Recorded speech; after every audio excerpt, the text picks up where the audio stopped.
under the vast open skies of the Midwest, where golden fields stretch endlessly and silence whispers through the air, life often feels like a quiet battle. It's a land of resilience, where the strong survive and the determined thrive.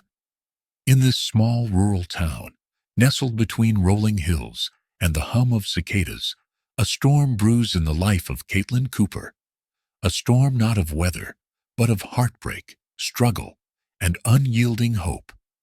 Caitlin's life is a patchwork quilt of frayed edges and vivid moments.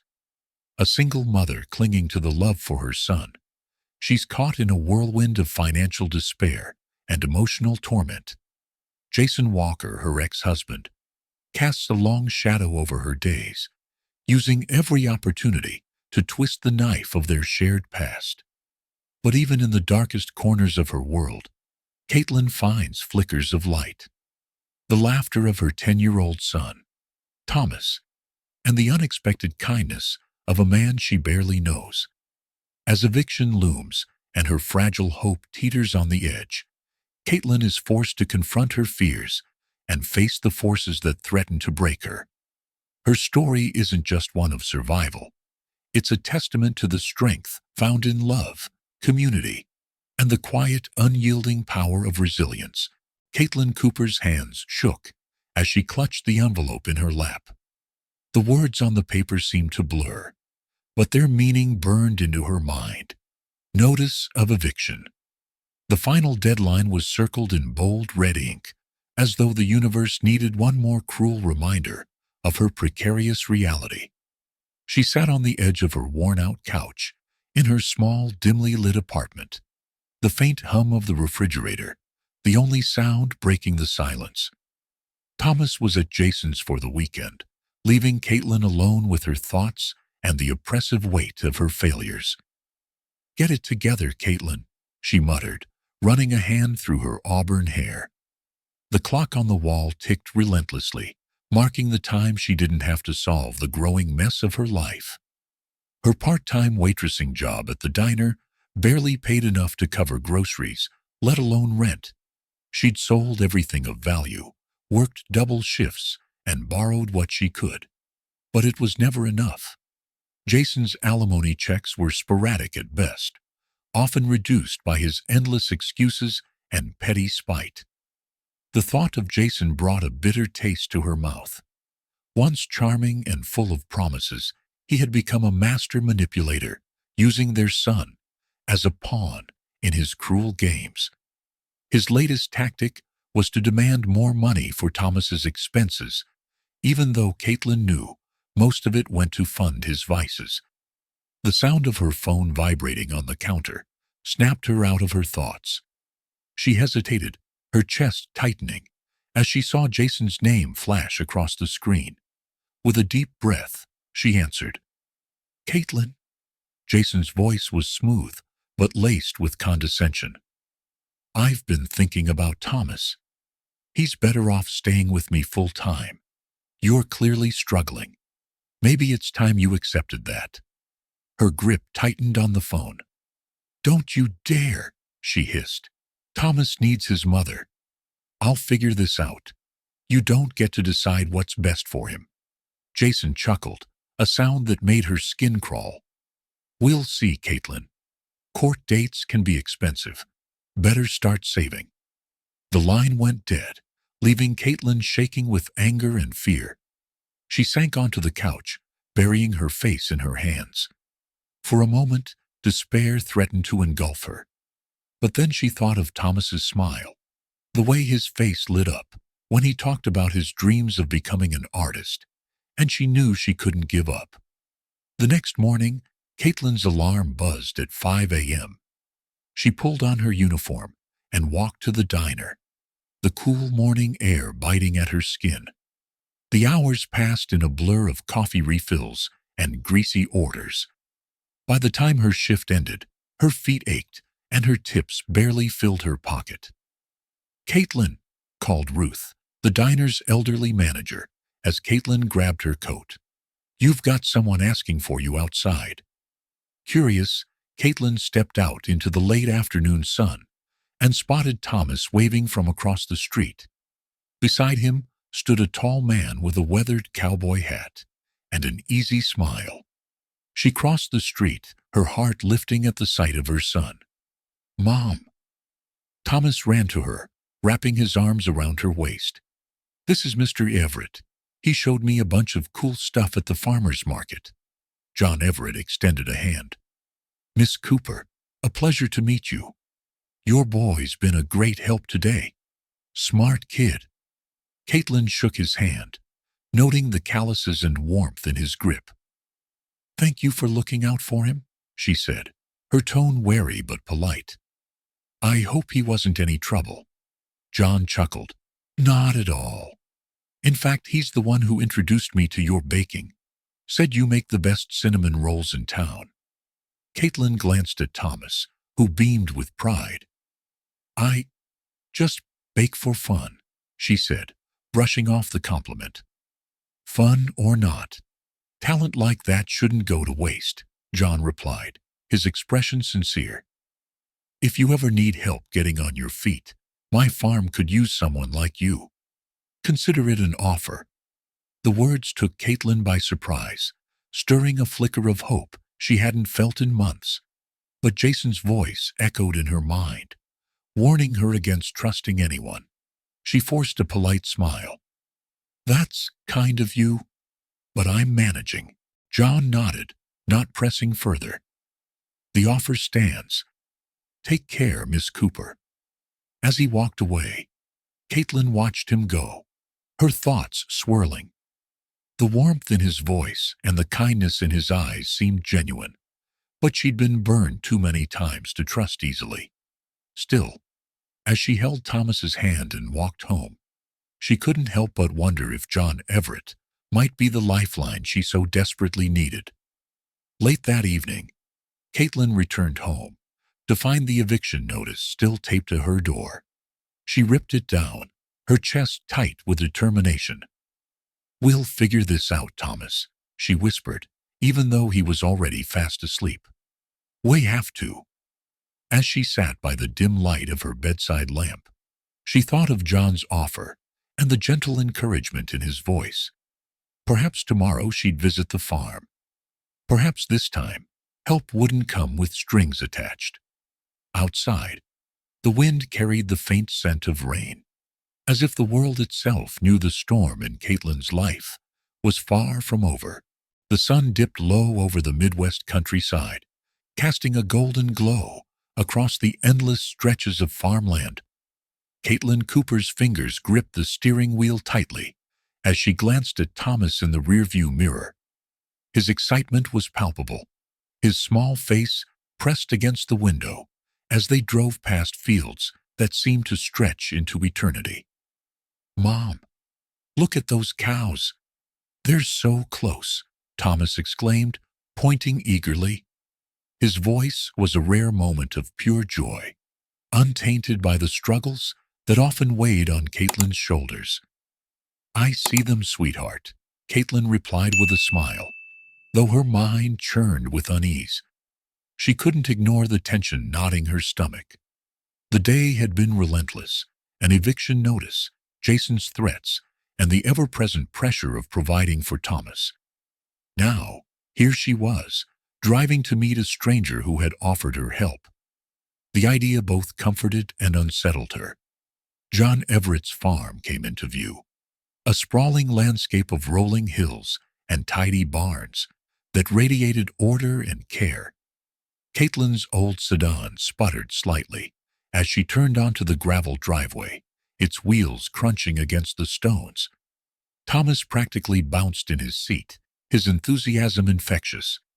For a moment, Caitlin allowed herself to believe this visit might be the beginning of something good. John was waiting on the porch of the main farmhouse, his tall frame leaning casually against a wooden pillar. He waved as Caitlin parked, a warm smile spreading across his face. His presence was steady and welcoming, the kind of calm Caitlin hadn't felt in years. "Welcome to Everett Farms," John greeted, extending a hand as Caitlin stepped out of the car. His grip was firm but kind, And Caitlin noticed the way his eyes softened when he looked at Thomas, who was already darting toward the barn, captivated by the sights and sounds of the bustling farm. "Thank you for inviting us," Caitlin replied, brushing a stray strand of hair from her face. "This place is beautiful." John chuckled. "It's home, and I'm glad to share it. Let's head inside. I've got some lemonade waiting." Inside the farmhouse, Caitlin was struck by its warmth. The wooden floors creaked with a comforting familiarity, and the scent of fresh-baked bread filled the air. John poured glasses of lemonade as Thomas rambled about the farm animals he'd seen. "You've got quite the curious boy there," John said, his eyes twinkling. Caitlin smiled, though her heart tightened. "He's been through a lot. I've been trying to give him some stability, but—" She trailed off, the weight of her circumstances pressing against her chest. John nodded, his expression thoughtful.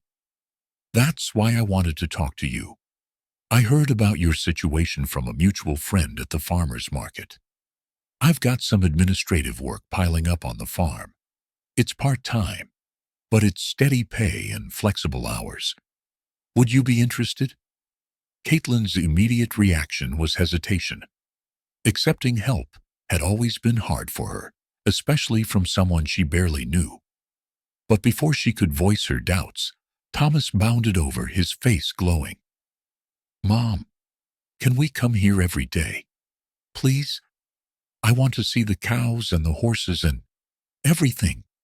His excitement broke through Caitlin's defenses. She met John's gaze, his sincerity evident. "I'll think about it," she said cautiously, though deep down, she knew she didn't have the luxury of saying no. The next morning, Caitlin accepted the job. Her first day at Everett Farms was a whirlwind. John showed her the small office tucked inside the barn, its shelves lined with binders and papers in need of sorting.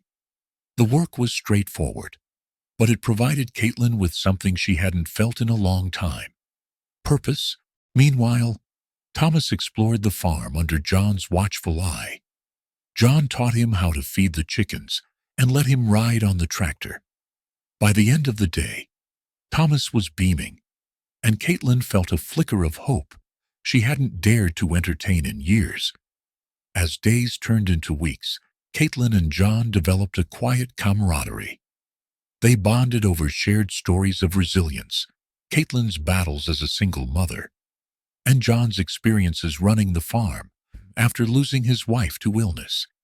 He encouraged Caitlin to talk about her dreams, and for the first time, she confided in someone about her love for baking.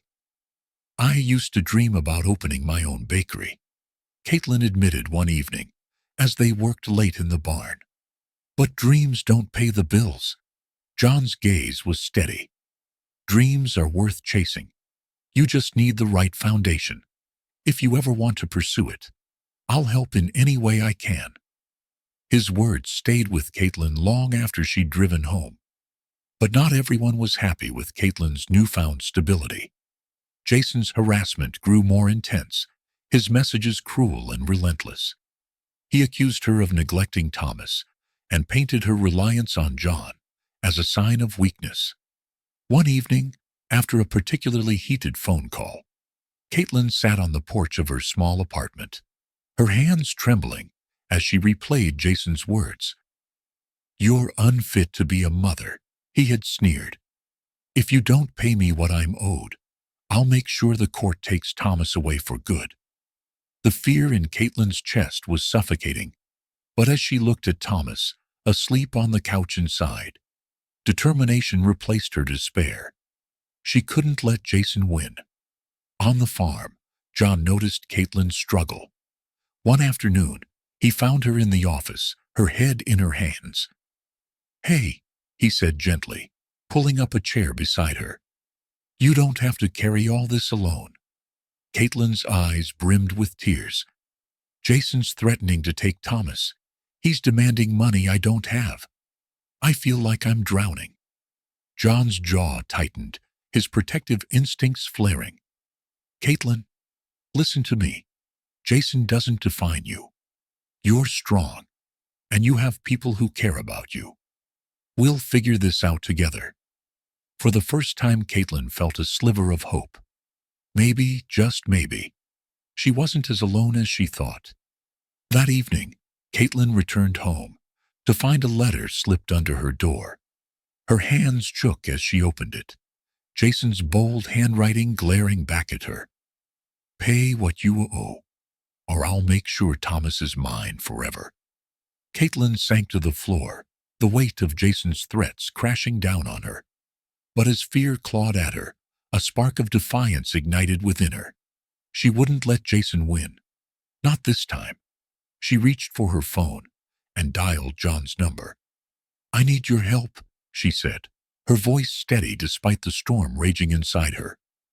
"I'm here," John replied without hesitation. Together, they would face whatever came next. The early morning light seeped through the sheer curtains of Caitlin's modest apartment, casting long golden beams onto the kitchen counter, cluttered with old recipe books and a nearly empty jar of peanut butter.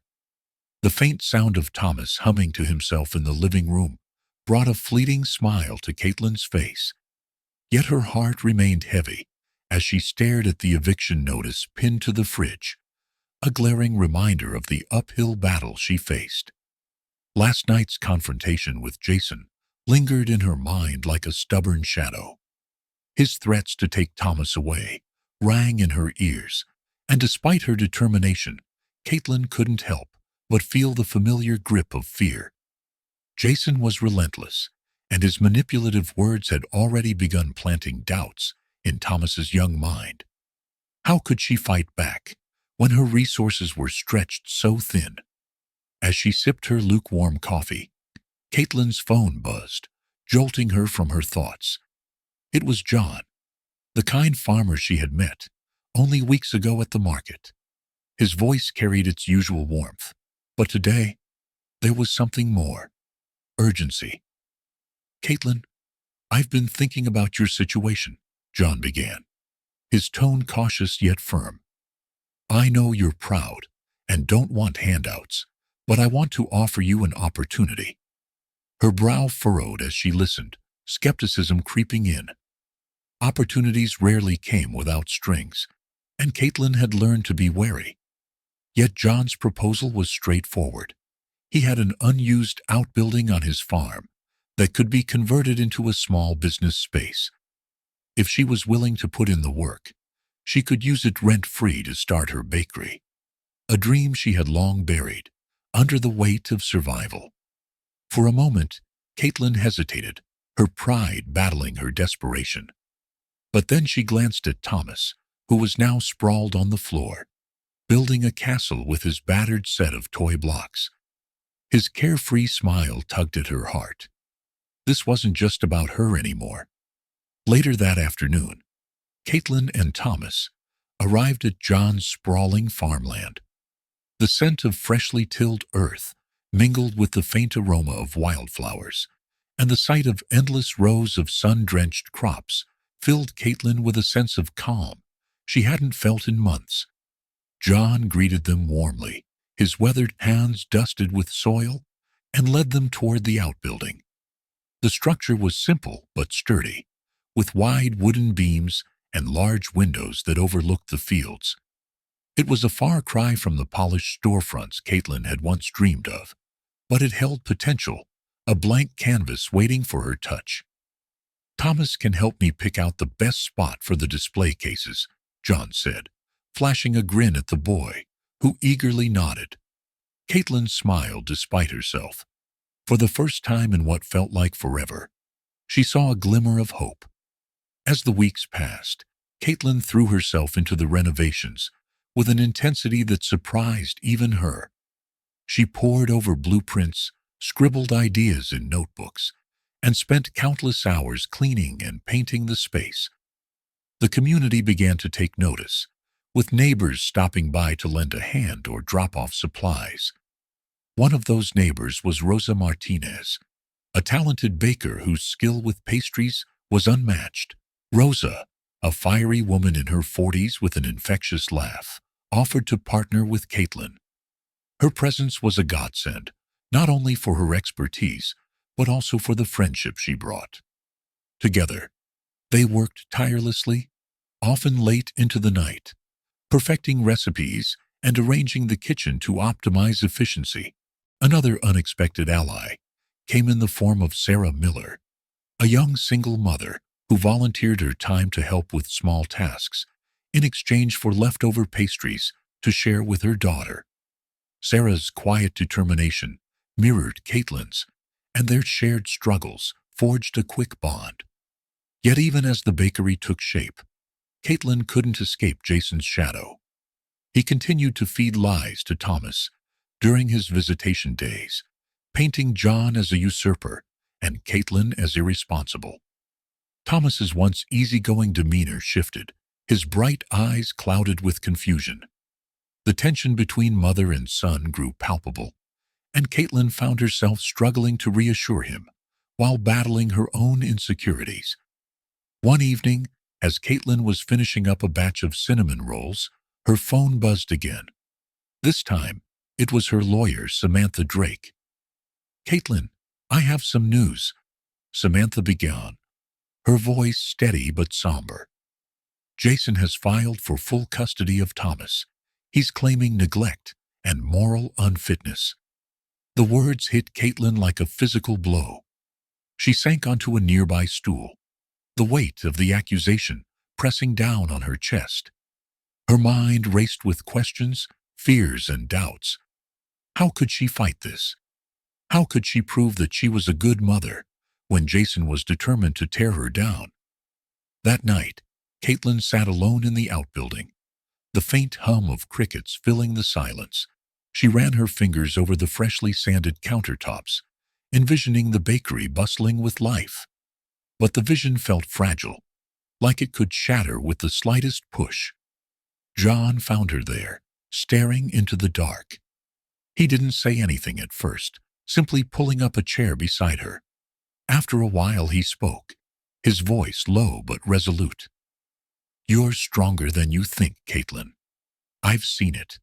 You've built this place from nothing, and you'll do the same with your life. Jason doesn't define you." His words sparked something in her, a flicker of determination. Caitlin knew the road ahead would be grueling, but she also knew she wasn't alone. She had allies, a community that believed in her, and most importantly, a son who needed her to keep fighting. The next morning, Caitlin walked into the outbuilding with renewed purpose. Rosa greeted her with a cup of coffee and a knowing smile.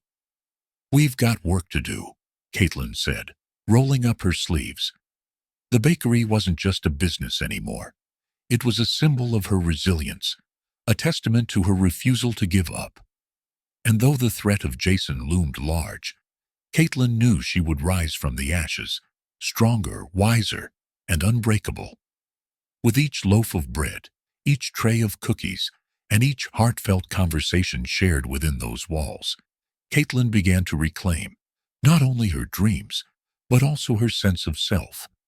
For the first time in a long time, she believed in the possibility of a brighter future. The grand opening of the bakery, aptly named Heart and Hearth, dawned with the crisp freshness of a new beginning. The modest wooden sign, handcrafted by John, swayed gently in the morning breeze, its scripted letters exuding warmth and promise. Inside, the aroma of freshly baked bread, buttery croissants, and sweet cinnamon rolls filled the air, inviting the community to step into a place built on resilience and hope. Caitlin stood behind the counter, her apron dusted with flour and her heart pounding with anticipation. Thomas, perched on a stool near the display case, grinned proudly, admiring the trays of confections that glistened like treasures under the warm lights. Rosa bustled about, her hands deftly arranging the pastries with an artistic flair that turned each treat into a masterpiece. "This is it," Caitlin whispered to herself, gripping the edge of the counter as the first customers arrived. The bakery quickly became the talk of the town. Locals streamed in, lured by the enticing scents and the promise of a new gathering spot. The cozy atmosphere, complete with rustic wooden tables and mismatched chairs, gave the bakery an inviting charm that made people linger over their coffee and conversations. Rosa's pastries were an instant hit, with her signature almond tarts and chocolate eclairs flying off the shelves. Caitlin, though initially nervous, found her rhythm, engaging customers with a genuine smile and a warmth that reflected her deep gratitude for their support. Even Thomas became a small celebrity, delighting patrons with his enthusiastic explanations of his favorite treats. John was a frequent visitor, always ready with a word of encouragement or an extra hand when the line grew too long. His steady presence anchored Caitlin, reminding her of the kindness that had set her on this path. But as the bakery flourished, shadows from Caitlin's past began to creep in. Jason, embittered by her success, ramped up his campaign of sabotage. He whispered rumors into willing ears, spreading lies about Caitlin's supposed relationship with John and questioning her ability to run a business while raising Thomas. The rumors began to take root. A few regulars stopped coming, their absence like tiny fissures in Caitlin's newfound confidence. One afternoon, as she cleared a table near the window, she overheard two customers murmuring about her past. "It's just odd, isn't it?" one said, glancing toward Caitlin. "First, her marriage falls apart, and now she's cozying up to the town's richest man. Makes you wonder." The words stung, but Caitlin forced herself to keep moving. She couldn't afford to crumble now, not with so much at stake. Meanwhile, Jason's influence over Thomas deepened. During his visits, he planted seeds of doubt, painting Caitlin as reckless and selfish. Thomas, torn between loyalty to his parents, began to withdraw, his once bright demeanor clouded by confusion. One evening, as Caitlin tucked Thomas into bed, he looked up at her with wide, troubled eyes. "Mom, why does Dad say you don't care about me?" he asked, his voice trembling. The question pierced Caitlin's heart. She gathered him into her arms, fighting back tears as she reassured him of her love. But the encounter left her shaken, a stark reminder of the battle she faced, not only for her son's well-being, but also for his trust. Despite the mounting challenges, the bakery became a beacon of hope for others in the community. Sarah Miller, the single mother who had volunteered during the renovations, found a sense of purpose at Heart and Hearth. Caitlin offered her a permanent position, providing stability for Sarah and her young daughter. Together they worked late into the evenings, sharing stories and laughter that reminded Caitlin of the strength found in solidarity. Caitlin's own strength was tested again when Jason made a public spectacle of his animosity. One sunny afternoon, as the bakery bustled with customers, he stormed in, his voice cutting through the cheerful hum like a blade.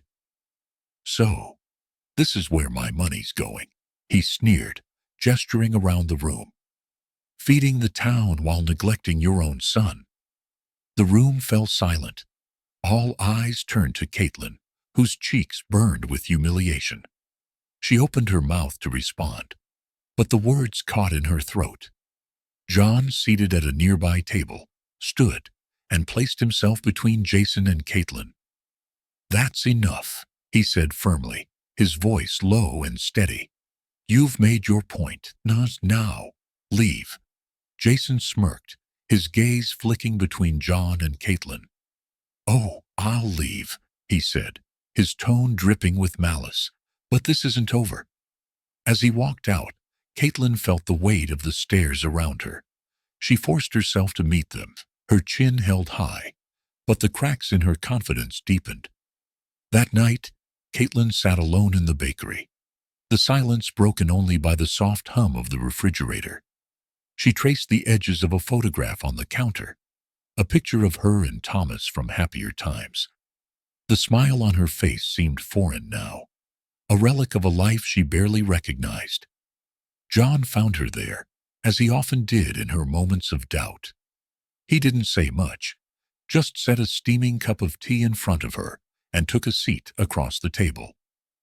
"You're doing something incredible here, Caitlin," he said after a while. "Don't let one man's bitterness take that away from you." His words, simple yet sincere, bolstered her resolve.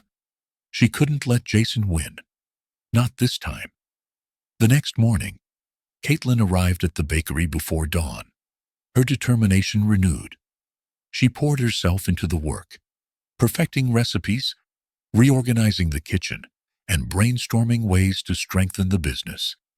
She met with Rosa and Sarah, their collaboration sparking ideas that promised to propel Heart and Hearth forward.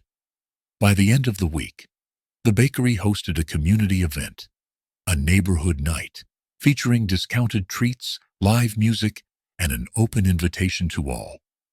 The turnout was overwhelming, with families filling the small space, their laughter and chatter creating a warmth that rivaled the ovens. As Caitlin stood behind the counter, watching the scene unfold, she felt a flicker of hope. Despite Jason's efforts, the bakery's heart continued to beat strong, fueled by the resilience of its people. For the first time in weeks, Caitlin allowed herself to dream, not just of survival, but of a future filled with possibility. But as the night drew to a close and the last customer left, Caitlin found herself alone again. She locked the door and turned to find a chilling sight. A spray-painted message on the wall outside the bakery. "You'll never win." Her heart sank, the reality of Jason's vendetta crashing back in. But instead of fear, Caitlin felt something else: anger, and a steely determination to protect what she had built. The fight wasn't over, but neither was she. And as she scrubbed the graffiti away under the moonlight, Caitlin vowed to stand her ground, no matter what came next. The morning sun filtered through the lace curtains of the bakery, casting delicate patterns across the walls. Caitlin had barely slept, her thoughts consumed by the menacing graffiti left by Jason. Each stroke of paint felt like a personal attack, not just on her business, but on the life she was trying to rebuild for herself and Thomas. Yet, as the scent of freshly baked bread filled the air, she steeled herself for the day ahead. Giving in to fear was not an option. Not anymore. The bakery buzzed with activity, but beneath the surface, tension brewed. Rosa, usually a fountain of energy, moved quietly through the kitchen, her sharp eyes darting to Caitlin every so often. "You okay?" Rosa finally asked, her voice tinged with concern as she slid a tray of croissants into the oven. Caitlin forced a smile, knowing her friend saw right through it. "I'm fine," she replied. "Just handling a few things." Rosa didn't press further, but her silence spoke volumes. Caitlin appreciated the unspoken support, knowing that Rosa would be there when she was ready to talk. The quiet moments didn't last long. Mid-morning, a delivery truck arrived with supplies Caitlin hadn't ordered. Confused, she approached the driver, who handed her an invoice marked "Paid." "This isn't mine," she said, frowning at the document. The driver shrugged. "Paid in advance. Address is right." She glanced at the boxes, filled with low-quality ingredients that would never meet her bakery's standards. It didn't take much to guess who was behind it. Jason was escalating his campaign to undermine her. That evening, Caitlin met with John in the warmth of his farmhouse kitchen. The fire crackled in the hearth, a soothing backdrop to her, recounting the events of the day. John listened intently, his hands clasped around a steaming mug of coffee. "He's not going to stop," Caitlin said, her voice breaking. "I feel like I'm constantly looking over my shoulder." John's jaw tightened, his usually calm demeanor giving way to a flicker of anger. "We'll find a way to stop him," he said firmly. "You're not alone in this." Their conversation was interrupted by a knock at the door.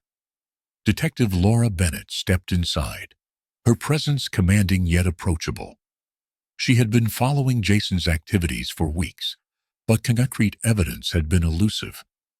"Jason's playing a dangerous game," she said, taking a seat at the table. "But we're starting to piece things together. His financials are interesting, to say the least." "What do you mean?" Caitlin asked, leaning forward.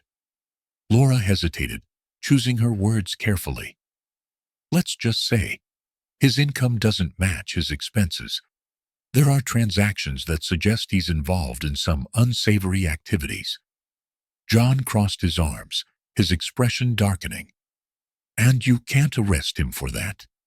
"Not yet," Laura admitted. "But it's a start." The room fell into a contemplative silence, broken only by the rhythmic ticking of the clock. Caitlin felt a spark of hope, small, but enough to hold on to. Meanwhile, Jason continued his smear campaign. He spread rumors about Caitlin's supposed relationship with John, painting her as a manipulative gold digger, using the bakery to cover her tracks. The lies began to take their toll, with some community members withdrawing their support. Caitlin tried to focus on her work, but the strain was evident. Even Thomas noticed, his once bright eyes now clouded with worry. He avoided mentioning Jason, but the questions lingered in his gaze. One afternoon, as Caitlin prepared for the evening rush, Thomas approached her with a hesitant smile. Mom, can I help?" he asked, holding up a small apron Rosa had made for him. Her heart swelled with pride. "Of course, sweetheart," she said, kneeling to tie the apron around his waist. "You're my little assistant now." As they worked side by side, Caitlin felt a rare moment of peace. Thomas's laughter filled the bakery, momentarily drowning out the shadows that loomed over their lives. But Jason wasn't done. Late one night, Caitlin received a frantic call from Rosa. The bakery had been vandalized again. This time, the damage was extensive. Windows shattered, tables overturned, and the hateful message, "You'll never belong," scrawled across the counter in bold red letters. Caitlin arrived to find Rosa and Sarah cleaning up the mess, their faces etched with determination. "We'll fix this," Rosa said, her voice unwavering. "He doesn't get to win." Tears filled Caitlin's eyes as she joined them, scrubbing away the graffiti, unsalvaging what they could. The community's support was both humbling and empowering, reminding her of the strength she had found in heart and hearth. As Detective Bennett delved deeper into Jason's dealings, she uncovered a network of illegal activities spanning years. Fraud, harassment, and even ties to organized crime painted a damning picture. But Jason's connections ran deep, complicating efforts to bring him to justice. Caitlin's lawyer, Samantha Drake, stepped up her efforts to protect Caitlin's custody of Thomas. The custody battle was becoming a war of attrition, with Jason using every underhanded tactic to paint Caitlin as an unfit mother. During one particularly tense court session, Jason presented fabricated evidence, claiming Caitlin neglected Thomas in favor of her business. Samantha's sharp cross-examination dismantled his claims, but the stress took its toll on Caitlin. "You're stronger than this," Samantha told her after the hearing. "He's trying to break you. Don't let him." As the bakery struggled to recover, Caitlin found solace in her growing bond with John. Their conversations extended beyond business, delving into their shared fears, dreams, and the burdens they carried. John revealed more about his own past, a betrayal that had shaped his cautious approach to trust. Their connection deepened, not through grand gestures, but in the quiet moments of understanding that passed between them. Caitlin began to see John not just as an ally, but as someone who believed in her unconditionally. The turning point came when Rosa stumbled upon a critical piece of information. Jason had been using forged documents to manipulate the legal system. Armed with this revelation, Samantha and Detective Bennett launched a coordinated effort to expose him, but Jason, sensing the walls closing in, retaliated with a bold move. He sabotaged a large bakery order meant for a community event, leaving Caitlin scrambling to recover. The incident was a stark reminder of how far he was willing to go to destroy her.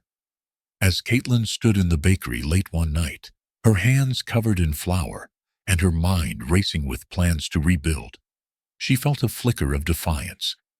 Jason could throw everything he had at her, but she wouldn't back down.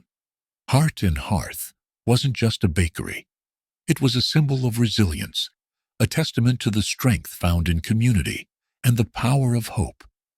And as long as she had breath in her lungs, Caitlin would fight to protect it. The battle was far from over, but Caitlin was ready. For her son, for her dreams, and for the life she was determined to reclaim. The bakery stood silent in the early hours of dawn, a stark contrast to the flurry of activity it usually witnessed. Caitlin leaned against the counter, staring at the faint remnants of the graffiti that had marred her sanctuary just days ago. The words might have been scrubbed away, but the echoes of Jason's threats lingered, casting a shadow over every moment of her day. The vandalism had shaken her to her core, yet Caitlin pressed on. She had little choice.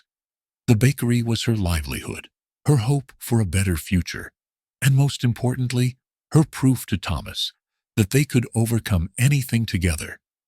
But the weight of Jason's relentless harassment was beginning to take its toll.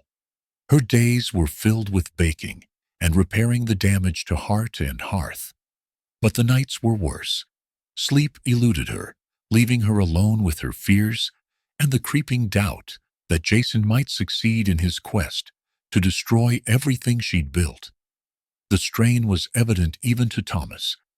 One evening, he tugged at her sleeve as she prepared dinner, his eyes filled with concern, far beyond his 10 years. "Mom, are we going to be okay?" he asked softly, his voice breaking the silence. Caitlin knelt to his level, brushing a lock of hair from his forehead. "Of course we are," she said, forcing a smile. "We're stronger than anything Jason can throw at us." Thomas hesitated before wrapping his arms around her neck.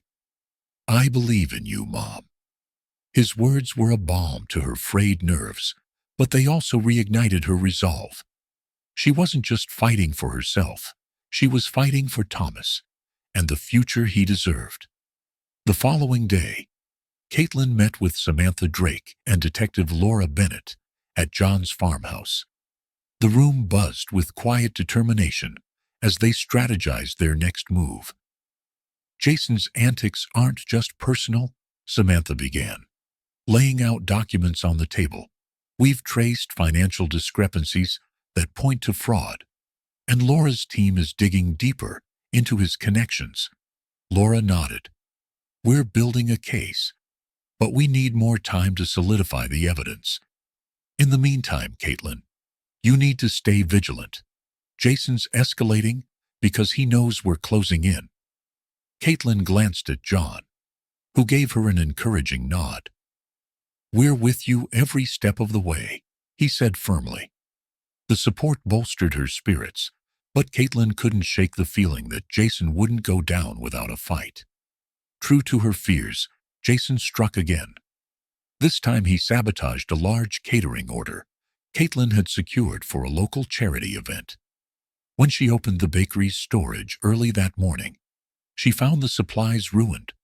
Bags of flour slashed, butter melted, and containers of sugar emptied onto the floor. Caitlin stared at the destruction, her heart sinking. The event was only hours away, and there was no time to restock and prepare the massive order. Tears pricked her eyes. But before despair could take hold, Rosa and Sarah appeared at her side. "We've got this," Rosa said, rolling up her sleeves.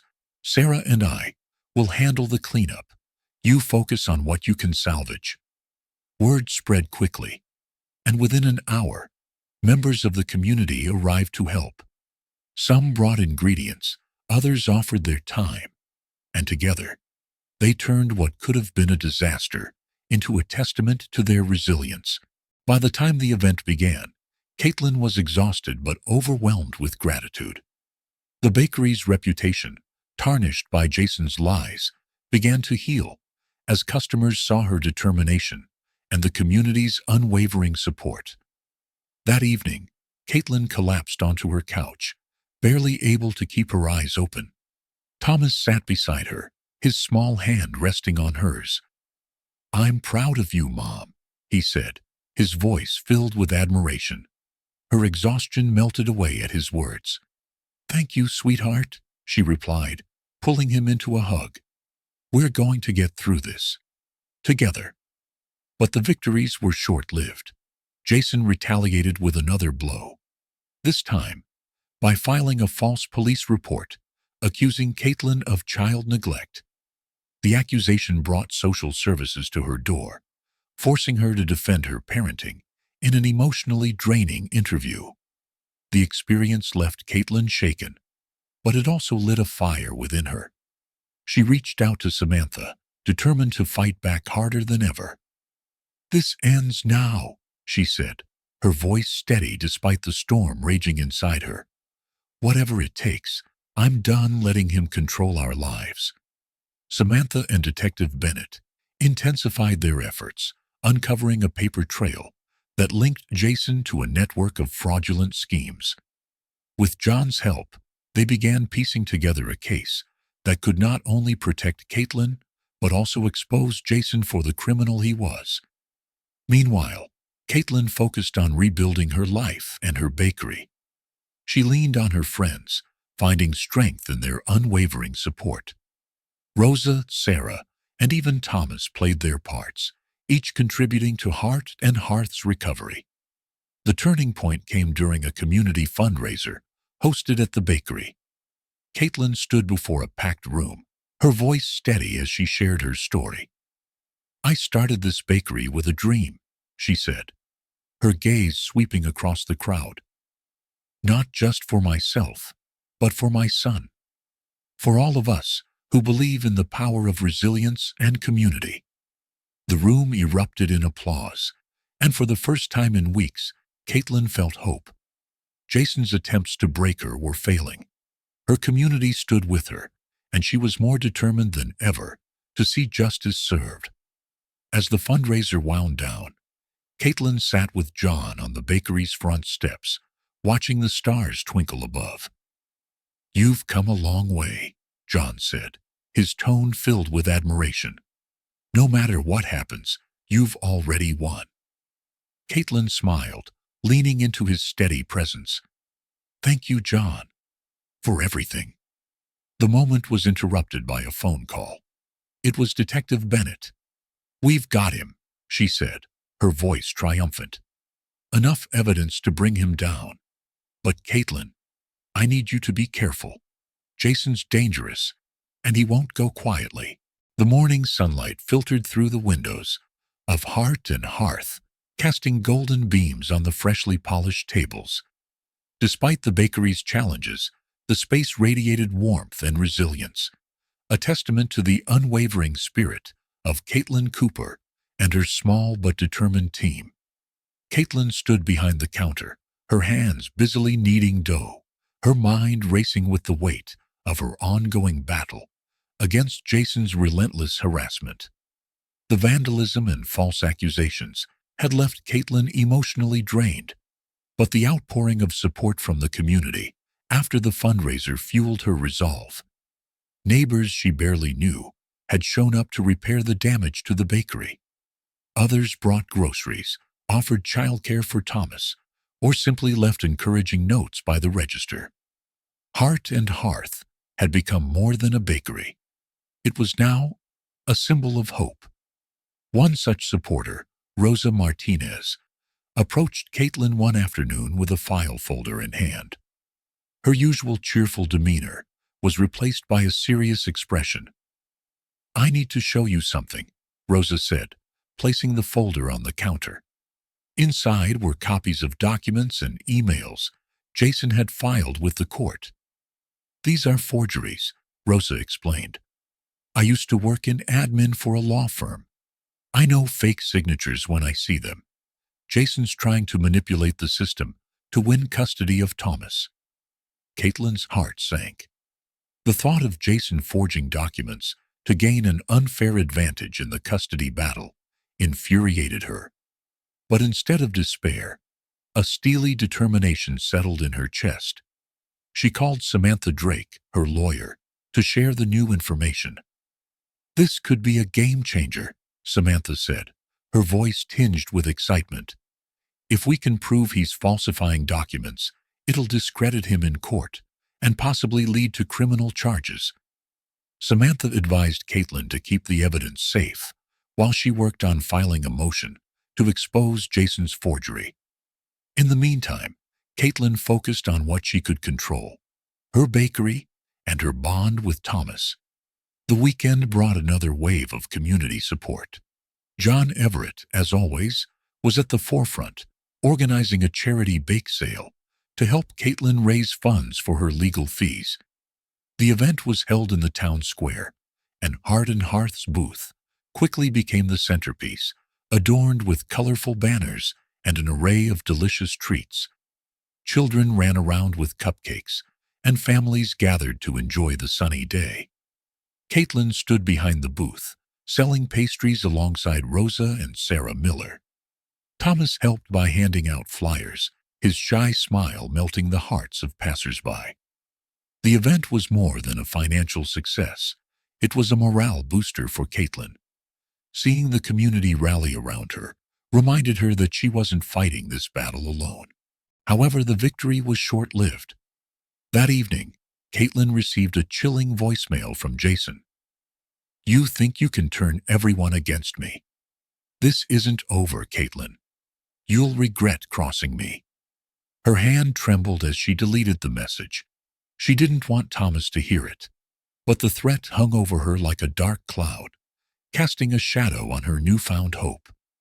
Detective Laura Bennett visited the bakery the next morning. Her sharp eyes scanned the room, taking in the bustling activity. "I heard about Jason's latest stunt," Laura said, her tone professional yet empathetic. "We're making progress on our investigation. In fact, we found evidence linking Jason to a network of fraud and harassment cases." Caitlin felt a spark of hope. "Does this mean you can arrest him?" "Not yet," Laura replied. "We need more concrete evidence to ensure the charges stick. But we're getting close. Stay vigilant, Caitlin. He's desperate, and desperate men are dangerous." The detective's words proved prophetic. A few days later, Caitlin arrived at the bakery early in the morning to find the front door ajar. Her heart raced as she stepped inside. Her worst fears realized. The shelves were empty, the cash register smashed, and a threatening note was scrawled on the wall. "This is just the beginning." Tears welled in Caitlin's eyes, but she quickly wiped them away.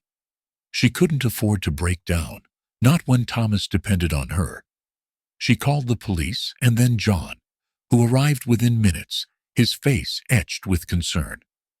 "This is the last straw," John said, his voice firm. "We're going to stop him, Caitlin. Whatever it takes." The community once again rallied to support Caitlin. Volunteers arrived to clean up the bakery, and donations poured in to cover the stolen supplies. Samantha and Laura intensified their efforts, working late into the night to build the case against Jason. Meanwhile, Caitlin focused on strengthening her connection with Thomas. She took him on a picnic one sunny afternoon, hoping to give him a sense of normalcy amidst the chaos. "Mom," Thomas said, as they sat by the lake, his voice hesitant. "Why does Dad hate you so much?" Caitlin's heart ached at the question. She took a deep breath, choosing her words carefully. "It's not hate, sweetheart. Your dad is just unhappy.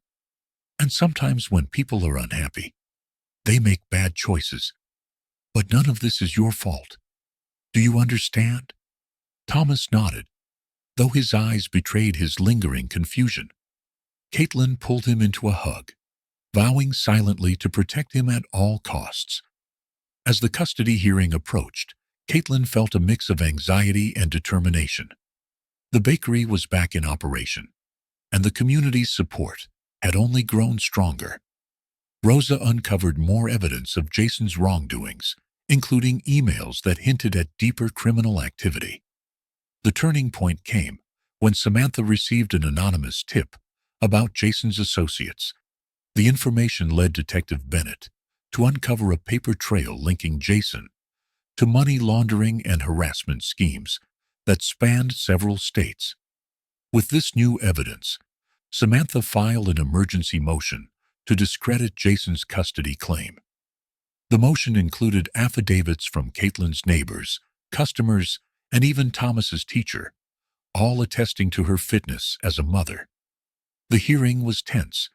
Jason's lawyer attempted to paint Caitlin as an unstable and unfit parent, but Samantha's cross-examination dismantled his arguments piece by piece.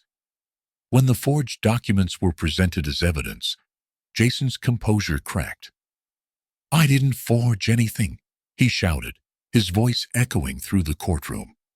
But the judge was unimpressed, ordering an investigation into Jason's conduct. As the chapter closed, Caitlin emerged from the courthouse with a renewed sense of hope. The fight wasn't over, but for the first time, it felt winnable. The community's support, her legal team's dedication, and her own resilience had brought her to this point. Standing on the courthouse steps, surrounded by friends and supporters, Caitlin looked at Thomas and smiled.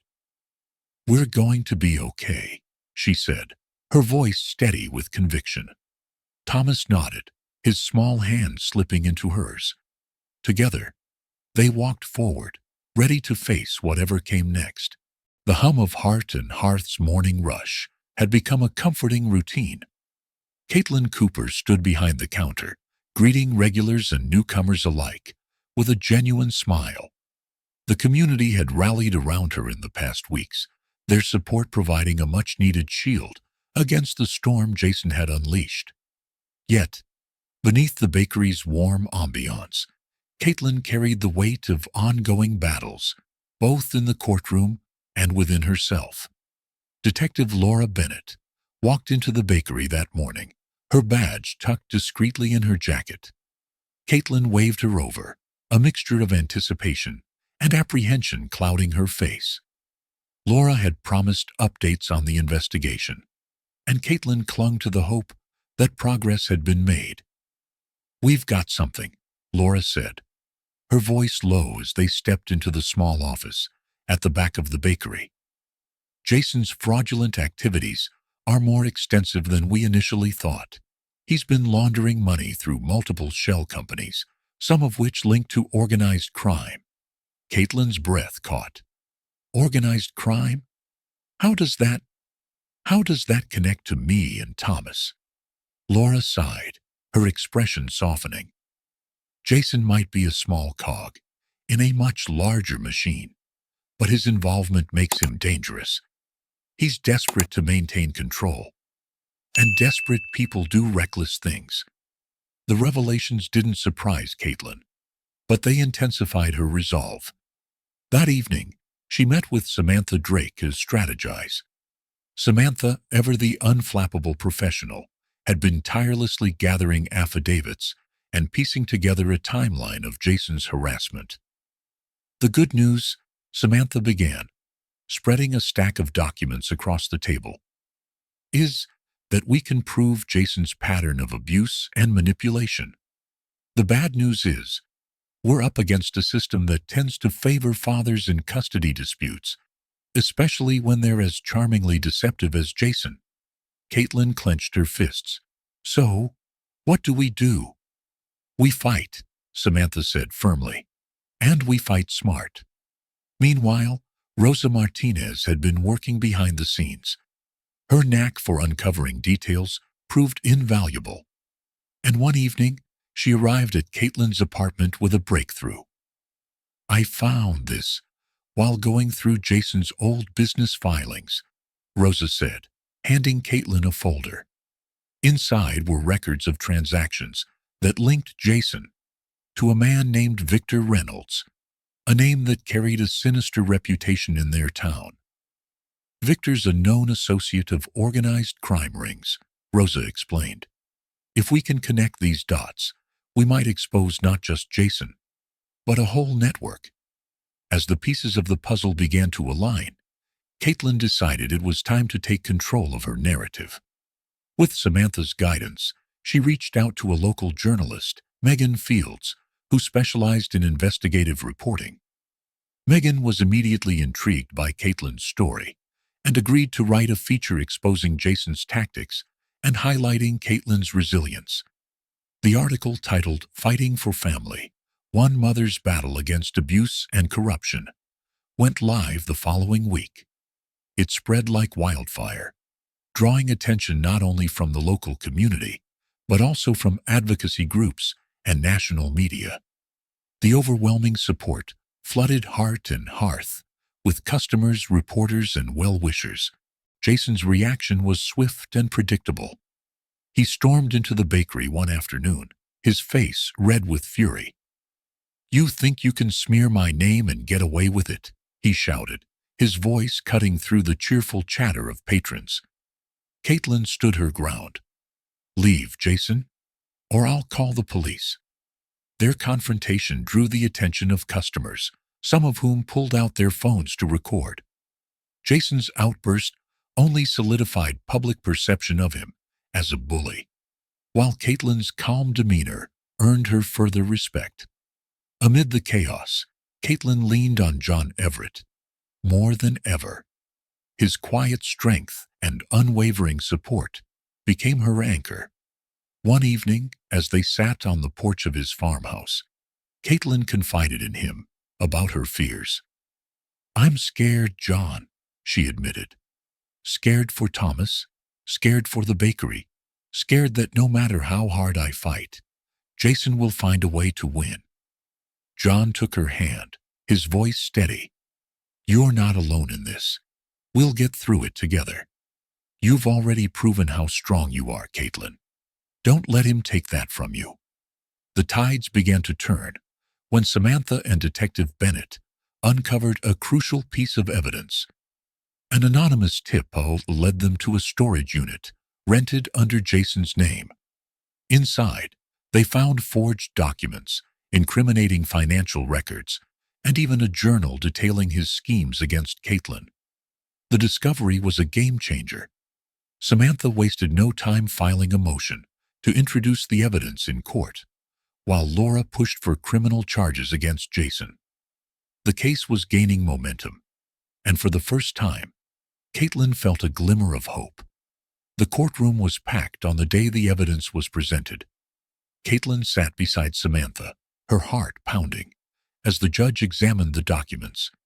Jason's lawyers scrambled to discredit the findings, but the evidence was irrefutable. When Jason took the stand, his composed facade began to crack. Under Samantha's relentless questioning, he stumbled over his answers, his lies unraveling before the court.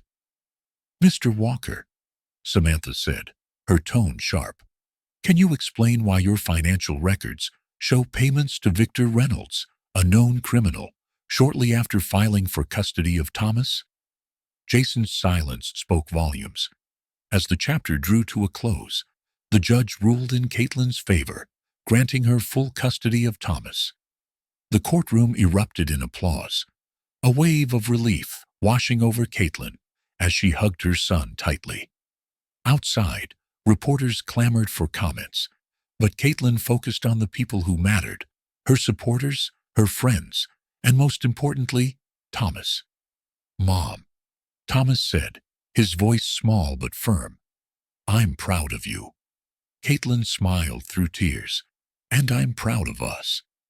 The victory was bittersweet. Jason's parting words as he was led away in handcuffs echoed in Caitlin's mind. This isn't over. But for now, she allowed herself to celebrate. Heart and Hearth hosted a community gathering that evening, the bakery filled with laughter, music, and the comforting aroma of freshly baked bread. Caitlin looked around at the faces of those who had stood by her, feeling a profound sense of gratitude. As the night wore on, Caitlin stood on the bakery's porch, gazing at the stars. She knew the battle wasn't entirely over, but she also knew she wasn't the same woman who had once doubted her strength. She was a fighter, a survivor, and above all, a mother, determined to protect the life she had rebuilt for herself and Thomas. The future was uncertain, but Caitlin faced it with unyielding hope. Whatever came next, she was ready. The morning sun bathed the Heart and Hearth Bakery in a warm glow, a stark contrast to the turmoil Caitlin Cooper carried within her. The victory in court had been a hard-fought battle, but Jason's haunting words, "This isn't over," echoed in her mind like a warning bell. As she stood behind the counter, watching Thomas laugh with Rosa in the kitchen, Caitlin knew she had to stay vigilant. Jason might have been behind bars, but the shadows of his manipulation still lingered. For the first time in months, Caitlin allowed herself to savor a moment of peace. The bakery hummed with life, its tables filled with regulars enjoying the pastries that had become a symbol of resilience for the community. Thomas, now spending every night at home, seemed to thrive in the stability Caitlin worked tirelessly to provide. His laughter rang out as he helped Rosa experiment with a new recipe, a sound that filled Caitlin's heart with both joy and a pang of lingering fear. John Everett, ever a steadfast presence, walked in carrying a bouquet of wildflowers. He placed them on the counter with a warm smile. "Thought these might brighten up the place," he said. "They already have," Caitlin replied, her smile genuine, but tinged with exhaustion. John studied her for a moment. "You've been through hell and back, Caitlin. You deserve to enjoy this peace." "I'm trying," she admitted. But Jason's voice, it's hard to ignore. "You're stronger than he ever gave you credit for," John said firmly. "And you're not alone in this." Despite the court's decision, Jason's influence reached beyond the prison walls. Detective Laura Bennett called Caitlin one afternoon with troubling news. "We've intercepted some letters Jason's been sending," Laura explained. "He's trying to rally his associates to discredit you." Caitlin's heart sank. "What does that mean for us? For Thomas?" "It means we stay vigilant," Laura assured her. "Jason's network is crumbling, but he's desperate. Desperate people can be unpredictable." One evening, as Caitlin and Thomas walked home from the bakery, a car idled suspiciously at the corner of their street. Caitlin's heart raced, but she forced herself to remain calm. Gripping Thomas's hand tightly, she quickened their pace. The car eventually drove off, but the encounter left her shaken. Later that night, Caitlin sat on the porch with John, her hands trembling as she recounted the incident. "I can't let him take Thomas away from me again," she said, her voice breaking. John placed a reassuring hand on her shoulder. "He won't. Not this time." Determined not to let fear dictate her life, Caitlin channeled her energy into fortifying her support network. She held a community meeting at the bakery, inviting friends, neighbors, and even local officials to discuss ways to protect vulnerable families from abusers like Jason. "This bakery isn't just a place for pastries," Caitlin said, her voice steady despite the weight of her emotions.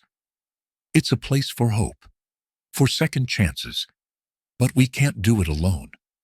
The response was overwhelming. People volunteered their time, resources, and skills to create a safety net for those in need. Rosa and Sarah spearheaded a fundraiser, while John offered his farmland as a temporary shelter for families in crisis. Even Detective Bennett attended, providing advice on legal protections and security measures. As the weeks passed, Caitlin grew more determined than ever to rebuild her life on her own terms. She expanded the bakery's menu, introduced baking classes for children, and began collaborating with local nonprofits to support single mothers. Heart and Hearth became more than a business. It became a beacon of hope for the community. But Caitlin's greatest victory was her renewed bond with Thomas. Through therapy sessions, they began to heal the wounds Jason had inflicted.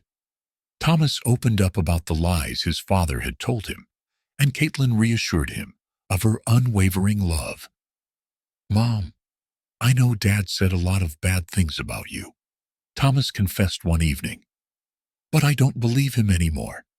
I know who you really are." Caitlin hugged him tightly, tears streaming down her face. "You're my everything, Thomas, and I'll never stop fighting for you." Just as Caitlin began to feel a sense of normalcy, the unthinkable happened.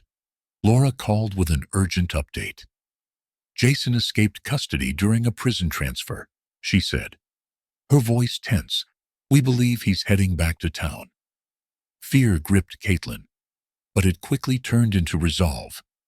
She called John, Rosa, and Detective Bennett, forming a plan to protect Thomas and the bakery. They installed security cameras, updated locks, and arranged for neighbors to keep watch. "We won't let him hurt you again," John vowed. "Not on my watch." One rainy night, Caitlin's worst fears materialized. Jason broke into the bakery, his face twisted with rage and desperation. Caitlin, who had been working late on a new order, stood her ground. "This ends now, Jason," she said, her voice firm despite the terror coursing through her veins. "You've taken enough from me." Jason lunged, but John and Detective Bennett arrived just in time. A tense struggle ensued, but Jason was finally subdued and arrested. As he was led away in handcuffs, his threats rang hollow against Caitlin's unyielding strength. The ordeal left Caitlin and Thomas shaken, but stronger than ever. They knew the road ahead wouldn't be easy, but they also knew they weren't alone. With the support of their community, they began to rebuild once more. Heart and Hearth flourished, its walls echoing with laughter and love. Caitlin expanded her outreach efforts, determined to use her experiences to help others. "Mom, we did it," Thomas said one evening as they locked up the bakery. "We really did it." Caitlin smiled, her heart swelling with pride. "Yes, we did. And we're just getting started." The days following Jason's dramatic arrest brought a quiet but profound shift to Caitlin Cooper's life. The oppressive weight of fear that had hung over her and Thomas was finally lifting, replaced by the cautious hope of new beginnings.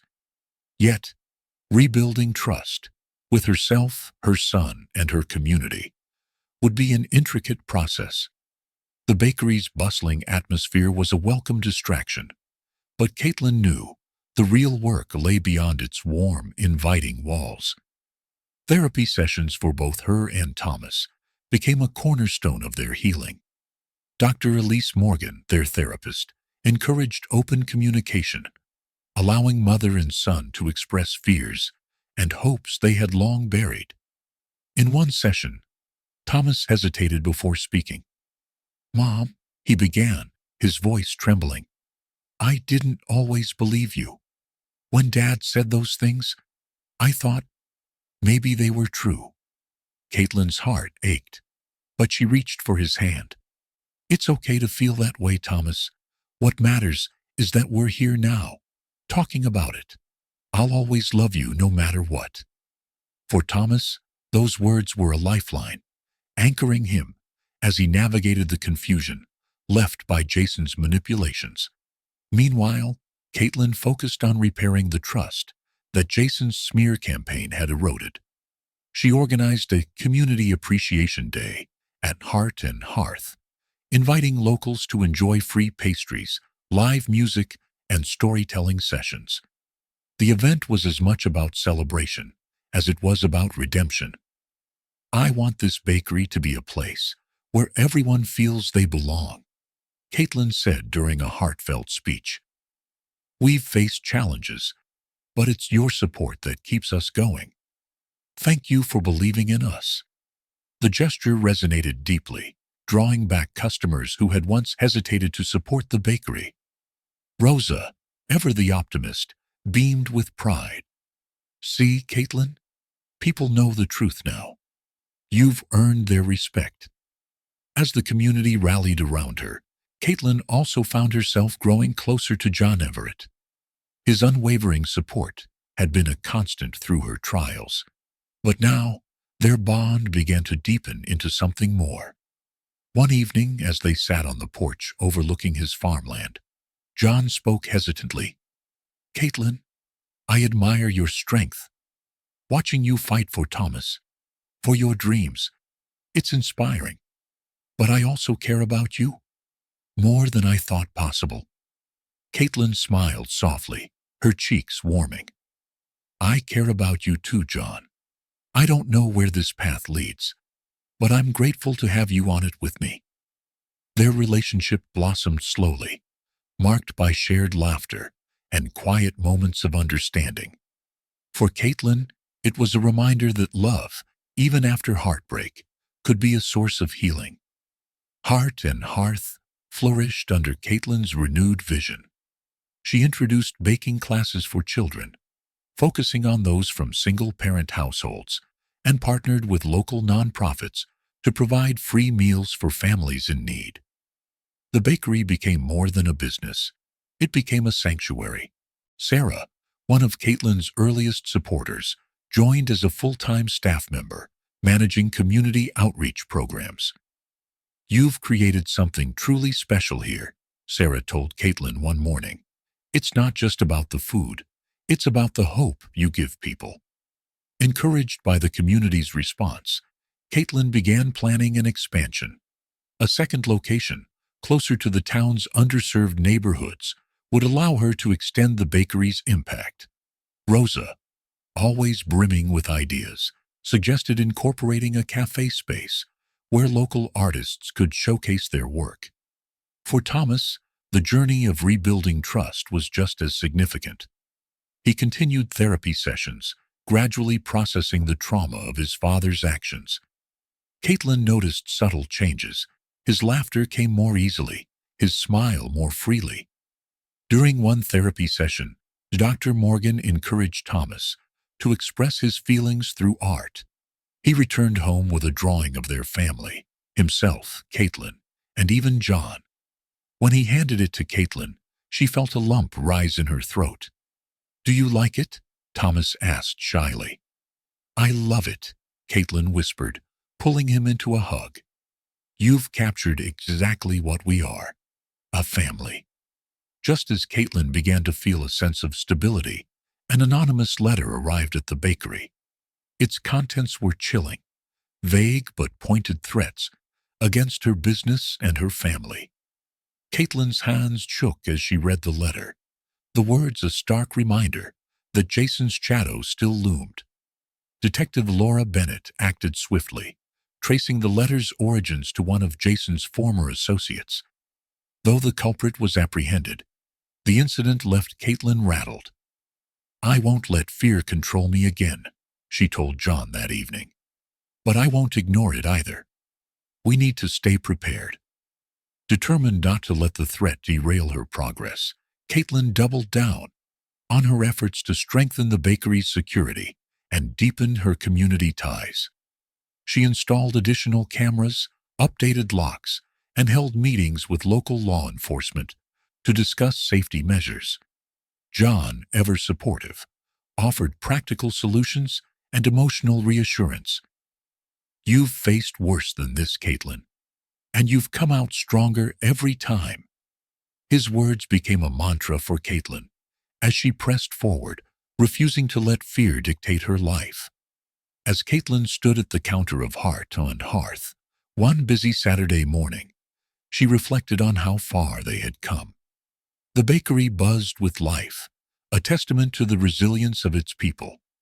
Thomas, now brimming with confidence, helped serve customers, his smile a beacon of hope. Sarah approached Caitlin with a clipboard. "We've got enough donations to start construction on the second location," she announced. Caitlin's eyes widened. "That's incredible. I can't believe it's actually happening." "It's happening because of you," Sarah said. "Because you never gave up." That evening, Caitlin and Thomas sat on their porch, the sky painted in hues of orange and pink. Thomas leaned against his mother, a contented smile on his face. "Mom," he said, breaking the silence, "I think we're going to be okay." Caitlin kissed the top of his head, her heart full. "We are, sweetheart. We really are." As the first stars appeared in the night sky, Caitlin felt a profound sense of gratitude. Life would always have its challenges, but with love, resilience, and community, she knew they could face anything. The newfound stability Caitlin Cooper had worked so hard to build was threatened once again as the shadow of Jason Walker loomed closer. Though his direct influence was supposed to have ended with his arrest, the residual echoes of his malice refused to let go. Life at Heart and Hearth had regained its rhythm, bustling with customers who found solace in the bakery's warm embrace. However, Caitlin's instincts told her something was amiss. The anonymous threat she had received weeks prior weighed heavily on her mind, even as she assured everyone that things were under control. Detective Laura Bennett continued her investigation into the origins of the threatening letter. She remained skeptical that Jason was entirely uninvolved.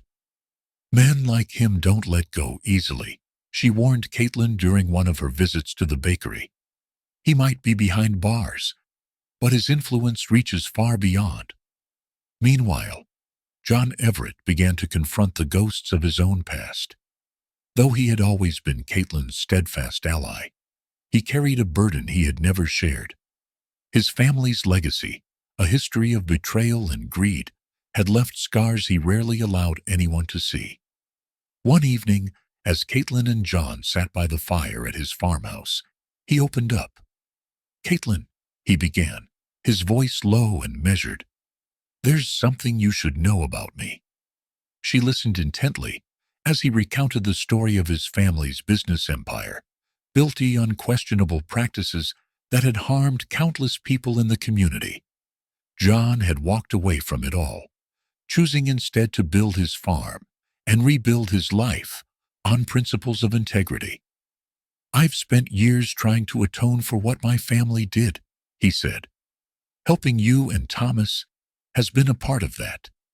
Caitlin placed her hand on his. "Your past doesn't define you, John. What you've done since then is what matters, and you've been a source of strength for me and Thomas."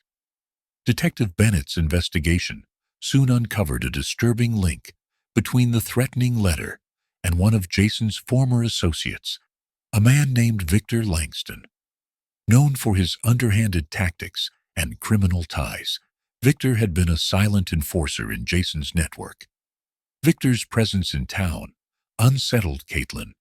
She began noticing small but alarming signs: a shadow lingering near the bakery late at night, unexplained phone calls, and strange vehicles parked outside her home. John insisted on upgrading her security system, and Thomas began sleeping with a nightlight again. One night, a brick was thrown through the bakery's front window, shattering the piece Caitlin had worked so hard to create. Attached to it was a crude note that read, "This isn't over." Despite the mounting fear, Caitlin refused to back down. She organized a meeting with local law enforcement, community leaders, and her closest allies, including Rosa and Sarah. Together, they devised a plan to increase vigilance and protect the bakery. "We're not just standing up for Heart and Hearth," Caitlin told the group. "We're standing up for what this place represents, for every single mother, every survivor, every dream that's been fought for and won." The community rallied around her, offering support in every form. Volunteers took shifts guarding the bakery at night, while others organized fundraisers to cover the costs of repairs and legal fees. Rose's husband, a carpenter, rebuilt the window frame overnight, refusing payment. In the midst of the turmoil, Caitlin received an unexpected package in the mail. Inside was an old photo album filled with pictures from her early days with Jason, moments she had long tried to forget. At the bottom of the package lay a handwritten note. "Remember where you came from." The gesture was unsettling, a calculated attempt to unnerve her. But instead of succumbing to fear, Caitlin decided to confront her past head-on. She showed the photos to Thomas, explaining the truth about their history in a way he could understand. "This is where we started," she said, holding up a picture of a younger, smiling version of herself. "But it's not where we'll end." Thomas nodded solemnly. "We're stronger now, right?" "Stronger than ever," Caitlin affirmed. Hart and Hearth's struggles began to attract media attention. Journalists from nearby cities visited the bakery, drawn by Caitlin's story of resilience. She used the platform to highlight broader issues faced by single mothers and survivors of domestic abuse, transforming her personal battle into a larger movement. Inspired by Caitlin's courage, other women in the community came forward with their own stories of overcoming adversity. Rosa spearheaded a new initiative at the bakery, a mentorship program for women looking to rebuild their lives. The bakery became a beacon of hope, its reach extending far beyond its walls. As Caitlin's influence grew, so did Victor's desperation. He began targeting her allies, vandalizing Sarah's car, and leaving threatening messages at Rosa's home. Detective Bennett intensified her efforts to track him down, but Victor remained elusive. One evening, while walking home from the bakery, Caitlin felt a presence behind her. She turned to see Victor standing in the shadows, his expression cold and calculating. "You think you can win?" he sneered. "Jason may be locked up, but people like me don't go away that easily." Caitlin stood her ground, her voice steady. "I'm not afraid of you, Victor. You can't take away what we've built." Victor smirked before disappearing into the night, leaving Caitlin shaken but resolute. Determined to protect her family and community, Caitlin worked with Detective Bennett and John to fortify their defenses. They installed additional security cameras at the bakery and her home, and John taught Caitlin basic self-defense techniques. Meanwhile, Thomas began attending a local support group for children who had experienced domestic conflict. The group provided him with a safe space to share his feelings, helping him to process his emotions and build confidence. "Mom," he said one evening, "I think I understand why you're so brave. You're not just fighting for yourself, you're fighting for all of us." Caitlin hugged him tightly, her heart swelling with pride. "And I always will, sweetheart."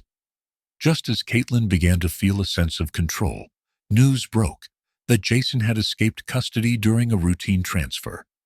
The revelation sent shockwaves through the community, reigniting fears that had barely begun to subside. Detective Bennett assured Caitlin that every resource was being used to track Jason down. "We'll find him," she promised. "But until then, you need to stay vigilant." Caitlin nodded, her resolve stronger than ever. "I've faced him before, and I'll face him again if I have to. He won't win." As the chapter closed, the stakes had never been higher. The battle between Caitlin and Jason was far from over. But one thing was certain: she wouldn't fight alone. The storm clouds gathered both metaphorically and literally as Caitlin Cooper braced herself for the ultimate confrontation. Jason Walker was out there, unshackled and dangerous, with vengeance seething in his mind. For Caitlin, this was no longer just about protecting herself and Thomas. It was a battle for the life and future she had fought so hard to build. Caitlin sat in her kitchen with Detective Laura Bennett and John Everett, reviewing security measures for both her home and the bakery. The soft hum of the coffee maker was the only sound in the tense room. Despite their meticulous planning, the air was thick with unease. John placed a reassuring hand on Caitlin's shoulder. "Whatever happens, we'll face it together." Caitlin nodded, grateful, but still deeply anxious. "It's not just about me, John. If Jason hurts anyone else, because of me—" "He won't," Detective Bennett interjected firmly. "I've put a team on high alert, and we have people watching every potential location he might target. We'll catch him." But Caitlin knew better than to underestimate Jason. His cunning and unpredictability were what made him so dangerous. The first sign of Jason's return came in the form of shattered glass. Early one morning, Caitlin arrived at Heart and Hearth to find the front window broken and a spray-painted message across the wall. "You're not safe." Caitlin's heart sank, but her fear quickly turned into resolve. She called Detective Bennett, who immediately arrived with a forensics team to collect evidence. "This is his way of letting you know he's watching," Bennett said grimly. "He wants to rattle you." "Well, it won't work," Caitlin replied, her voice steady. "I'm not running." John arrived shortly after and began helping to clean up the mess. "We'll fix this," he said, handing Caitlin a broom. "One step at a time." As word spread, members of the community rallied to support Caitlin. Volunteers showed up with plywood to temporarily cover the broken window, while others offered donations to cover repairs. Heart and Hearth stood as a symbol of resilience, and its patrons weren't about to let it fall. Jason's desperation escalated when he turned his focus to Thomas. During a supervised visitation arranged by the court, Jason made subtle but chilling comments that left Thomas shaken. "You're not safe with her," Jason whispered as they played a game of catch under the watchful eye of the supervisor. "You'll see soon enough." When Thomas returned home, his anxiety was palpable. He clung to Caitlin, his usual cheerfulness replaced by a quiet fear. "Mom, what if he comes here?" he asked, his voice trembling. Caitlin knelt down and held his hands. "I promise you, sweetheart, I'll do everything in my power to keep you safe. You're not alone in this." She immediately contacted Detective Bennett, who arranged for increased patrols around Caitlin's neighborhood. Despite these measures, the emotional toll on Thomas weighed heavily on Caitlin. Detective Bennett devised a plan to lure Jason out of hiding.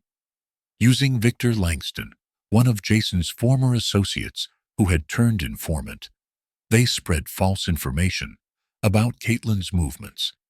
The goal was to draw Jason to a specific location where law enforcement would be waiting. The plan was risky, and Caitlin was hesitant. "What if it backfires?" she asked during a late-night meeting with Bennett and John. "We'll be ready," Bennett assured her, "but I need you to trust us." Reluctantly, Caitlin agreed. She spent the next few days preparing for the possibility of a confrontation, training with John in self-defense, and ensuring Thomas was always under the watchful eye of a trusted neighbor. The trap was set at Heart and Hearth, where Caitlin agreed to act as bait. The bakery was bustling with activity that evening, hosting a community fundraiser for single mothers. The event provided the perfect cover, as Jason would assume Caitlin would be distracted. Caitlin stood behind the counter, her heart pounding as she served customers. She scanned the crowd, looking for any sign of Jason. Detective Bennett and her team were stationed discreetly around the bakery, ready to move at a moment's notice. Then she saw him. Jason entered through the back door, his eyes wild with anger. He was holding a small knife, and his presence sent a ripple of panic through the room. Customers froze, unsure of what to do. "Everyone out!" Caitlin shouted, her voice commanding. "Now!" As the crowd hurriedly exited, Caitlin stood her ground, facing Jason with a calm she didn't feel. "This ends here, Jason," he sneered. "You think you've won. You've taken everything from me, Caitlin. Now, I'm taking it all back." Detective Bennett and her team moved in swiftly, but Jason grabbed Caitlin, holding the knife to her throat. "Stay back," he barked, "or she's dead." John emerged from the shadows, his voice steady and soothing. "Jason, let her go. This isn't the way." Jason laughed bitterly. "Easy for you to say, rich boy. You've had everything handed to you."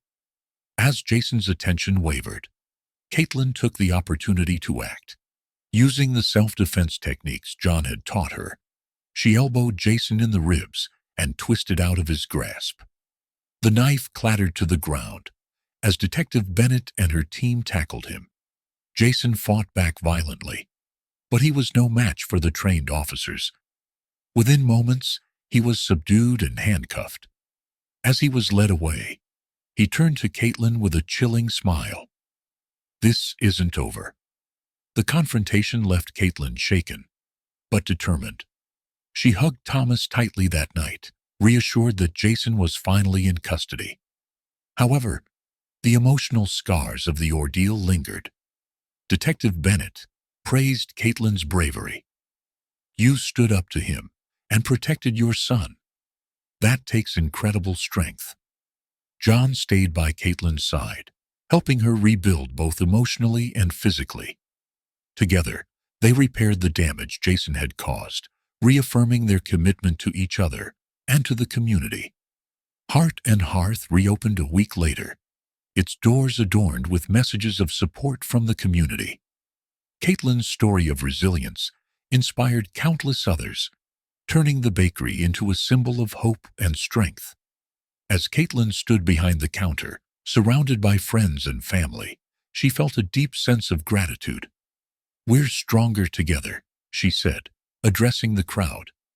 "And no matter what comes our way, we'll face it head on." The chapter ended on a hopeful note, but with the understanding that Caitlin's journey was far from over. She had won this battle, but the fight for a better future continued.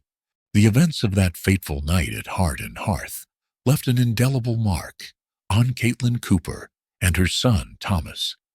The scars, both visible and invisible, required more than time to heal. They demanded courage, understanding, and the unwavering support of a community determined to see them rise above the pain. Jason Walker's arrest marked the beginning of a long legal battle. Though Caitlin had hoped his capture would bring closure, the reality was far more complicated. As the trial loomed, Caitlin faced a torrent of emotions: relief that Jason could no longer harm them, fear of facing him in court, and the overwhelming responsibility of testifying against him. Samantha Drake, Caitlin's sharp and compassionate lawyer, spent countless hours preparing her for the stand.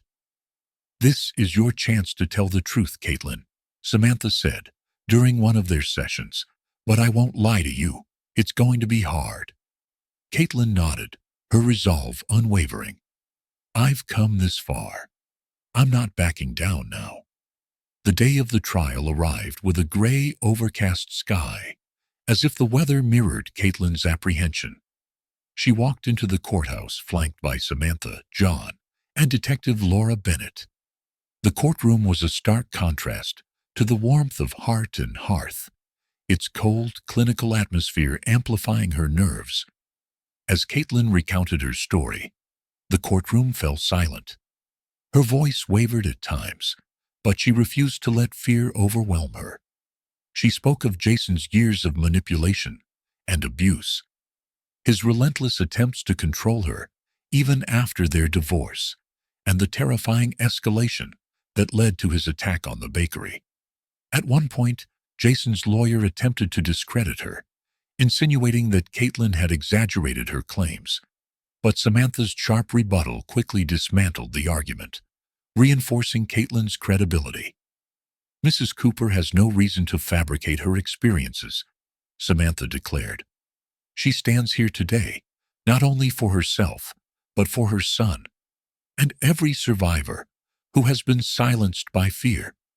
The prosecution presented overwhelming evidence of Jason's guilt, including the testimony of Detective Bennett and Victor Langston, the informant who had helped expose Jason's network of intimidation and fraud. As the trial progressed, it became clear that Jason's web of lies was unraveling. While Caitlin faced the legal battle, Thomas began his own journey of healing. Therapy sessions with a kind and patient counselor, Dr. Rachel Monroe, became a safe space for him to express his feelings.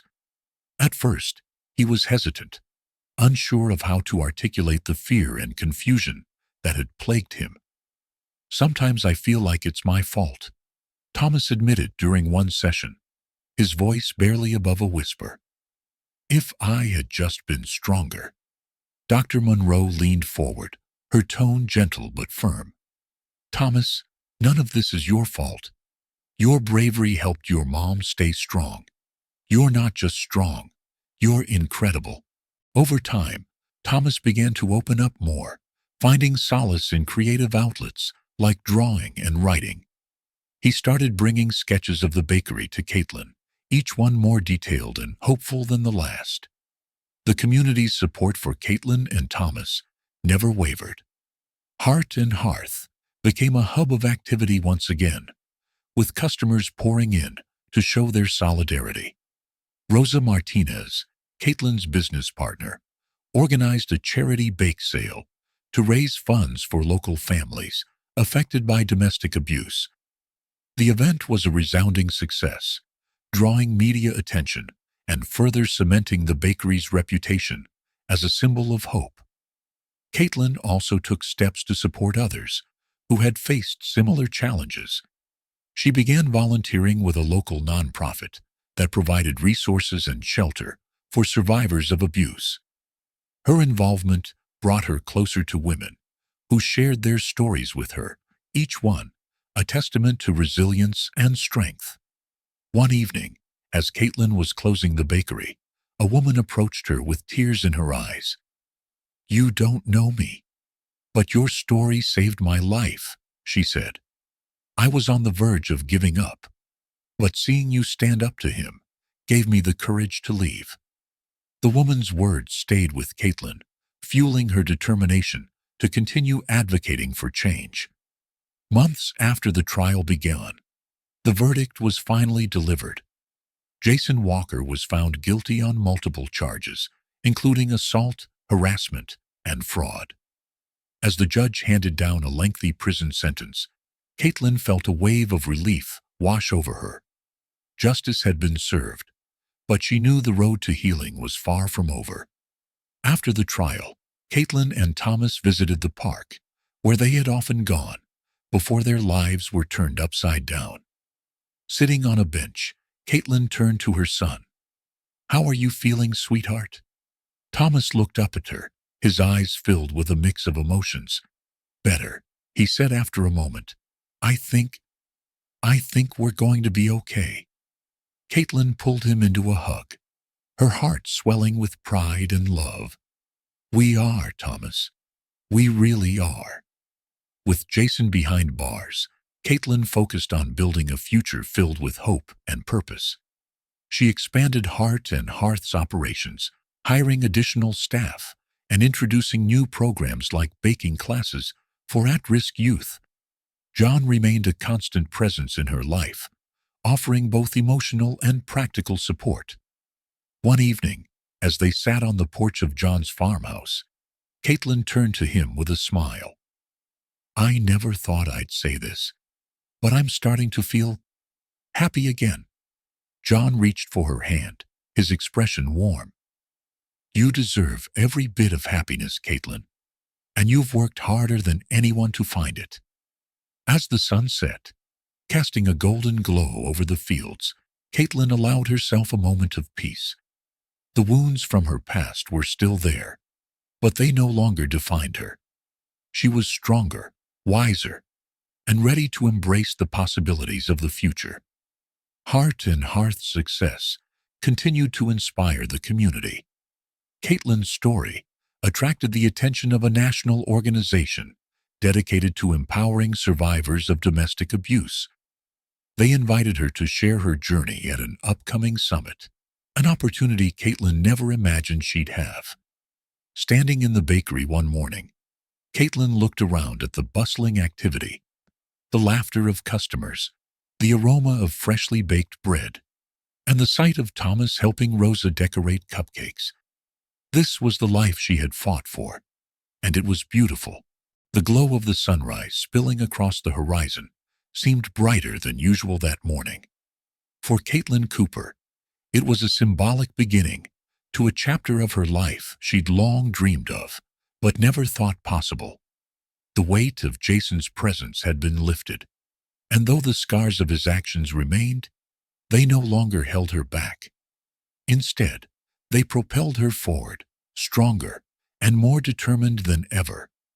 Caitlin's days began to settle into a rhythm, one marked by hope, ambition, and healing. As heart and hearth flourished, so too did Caitlin's spirit. She found herself reflecting often on the choices that had brought her to this moment, particularly her decision to forgive Jason. Forgiveness didn't mean excusing his actions, but it allowed her to reclaim her power and move forward without the weight of resentment. Sitting at her desk one afternoon, Caitlin drafted a letter. It wasn't addressed to Jason, but rather to herself, a declaration of her strength and a commitment to live a life defined by hope rather than fear. The act of writing it was cathartic, a symbolic release of the anger and pain that had once consumed her. Heart and Hearth had become more than a bakery. It was a cornerstone of the community. Customers came not just for the pastries, but for the warmth and camaraderie that Caitlin and her team cultivated.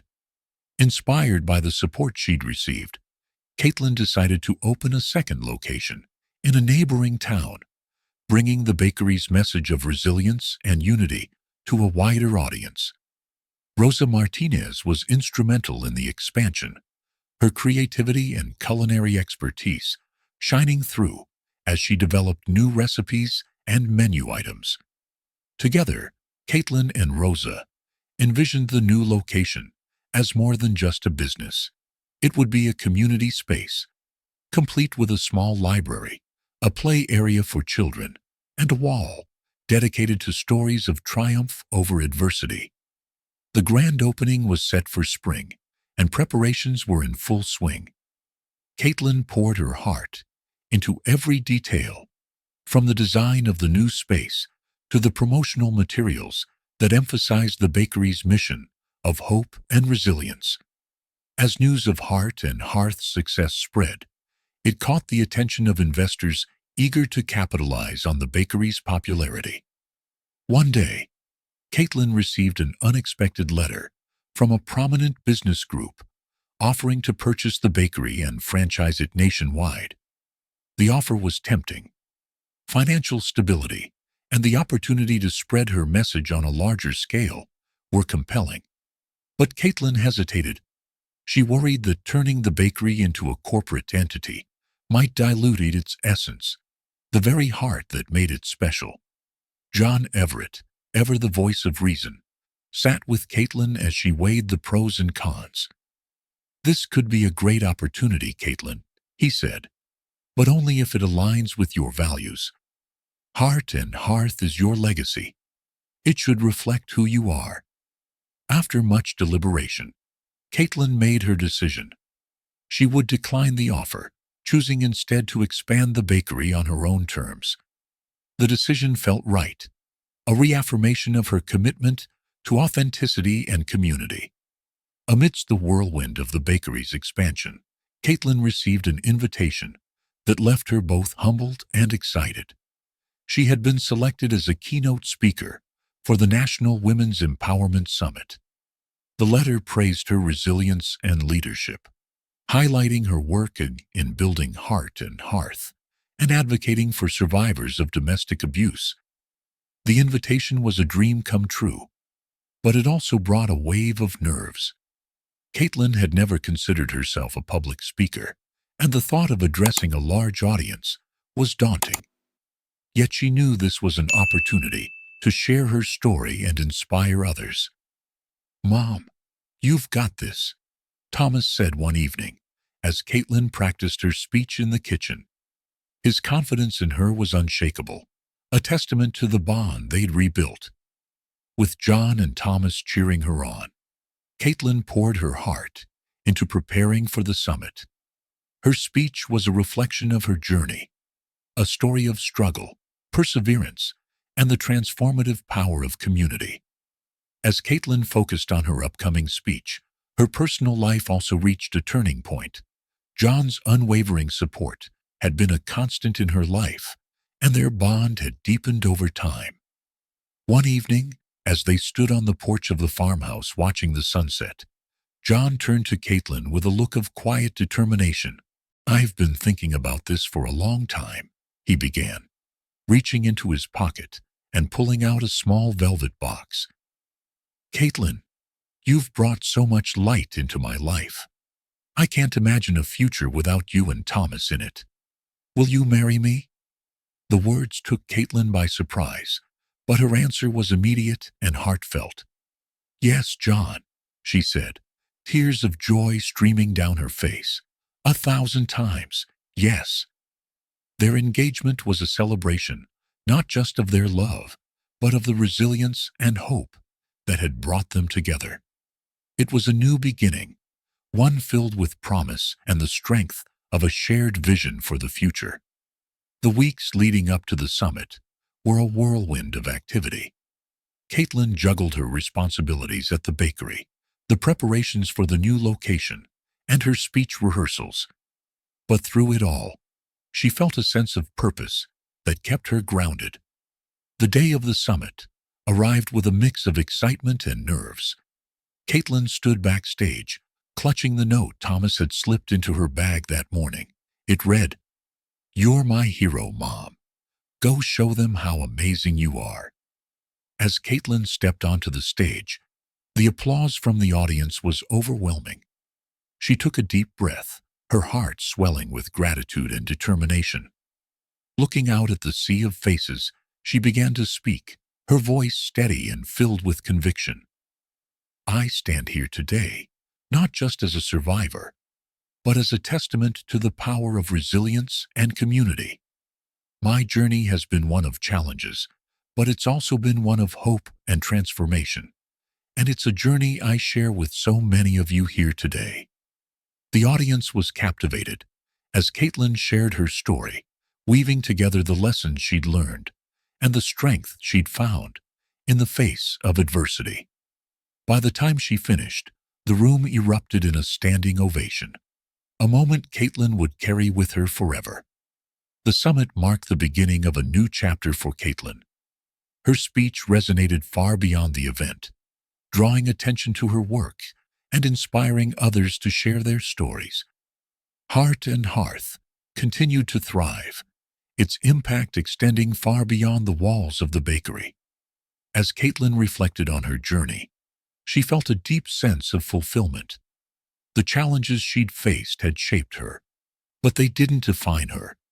What defined her was her resilience, her compassion, and her unwavering belief in the power of community.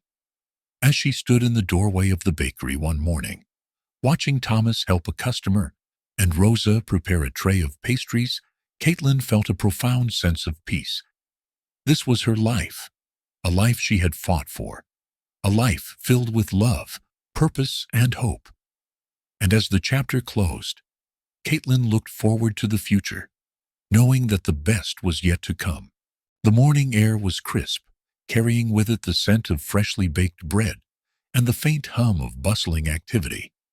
Heart and Hearth, Caitlin's bakery, was alive with energy, a testament to the resilience and determination that had brought it and her life to this point.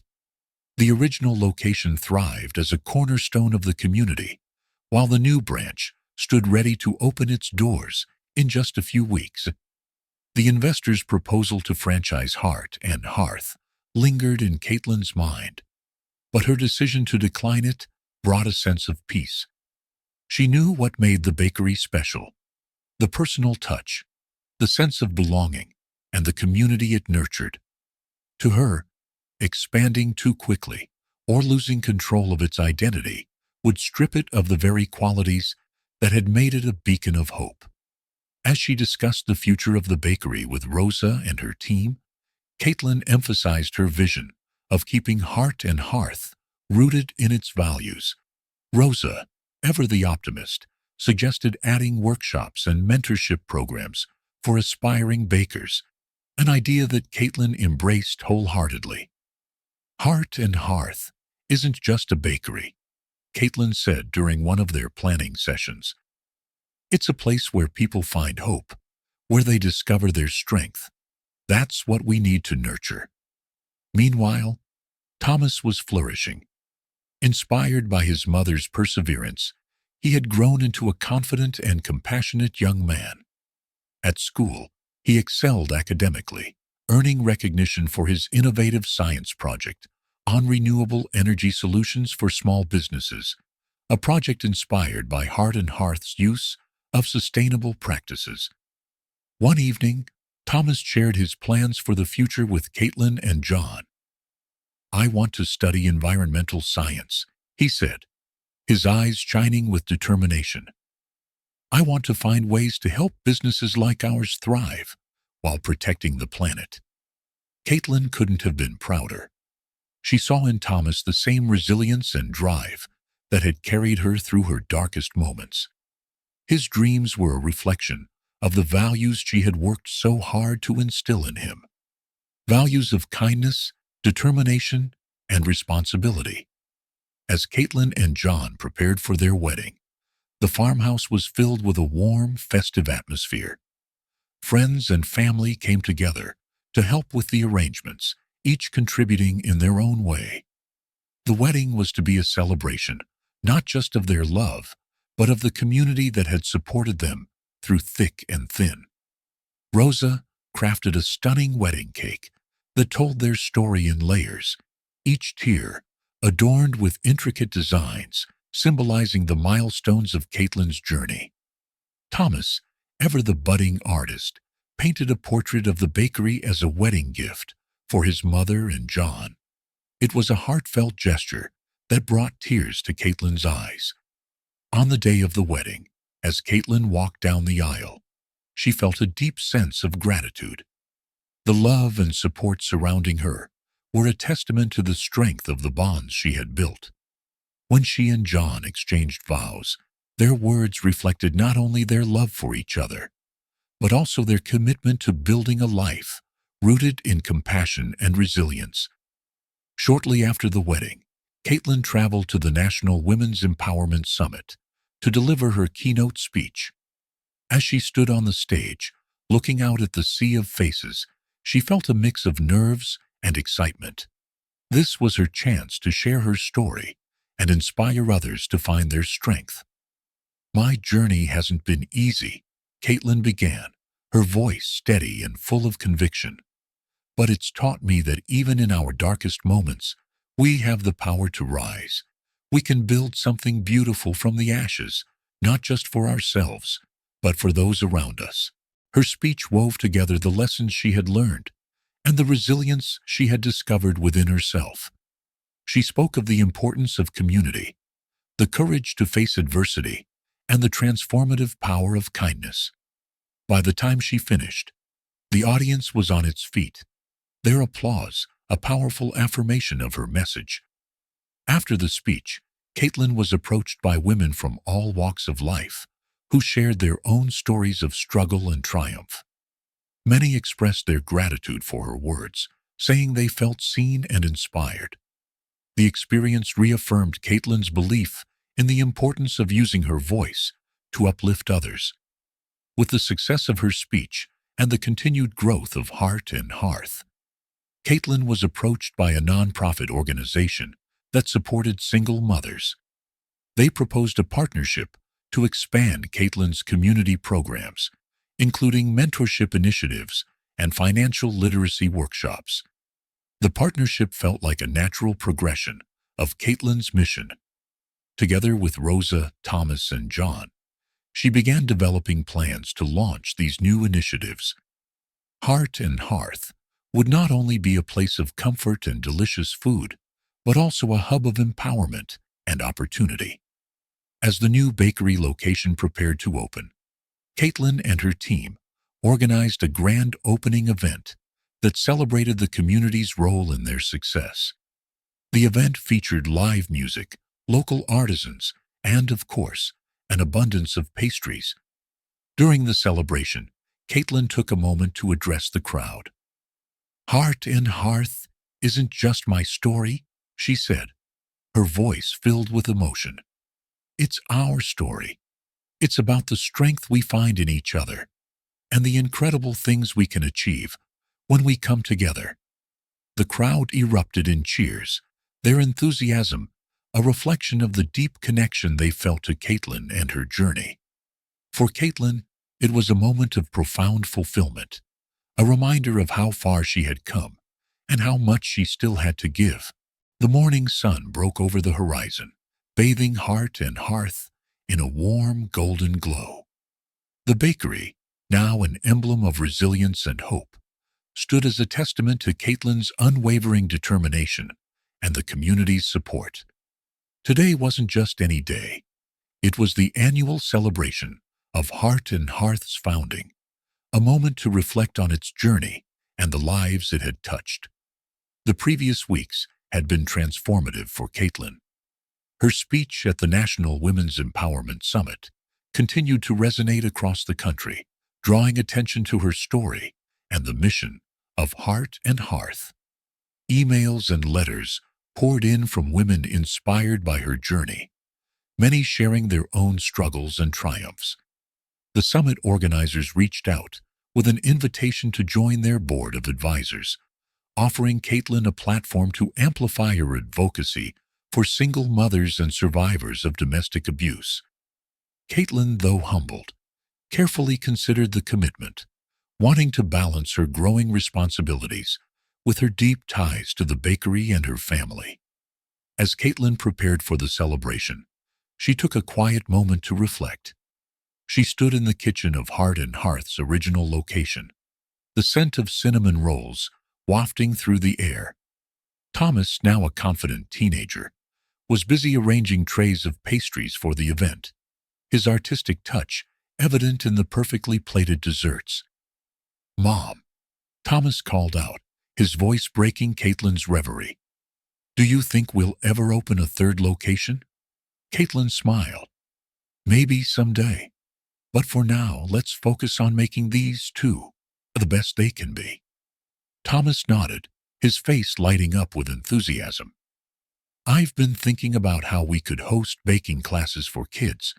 You know, teach them more than just baking, like teamwork and creativity." Caitlin felt a surge of pride.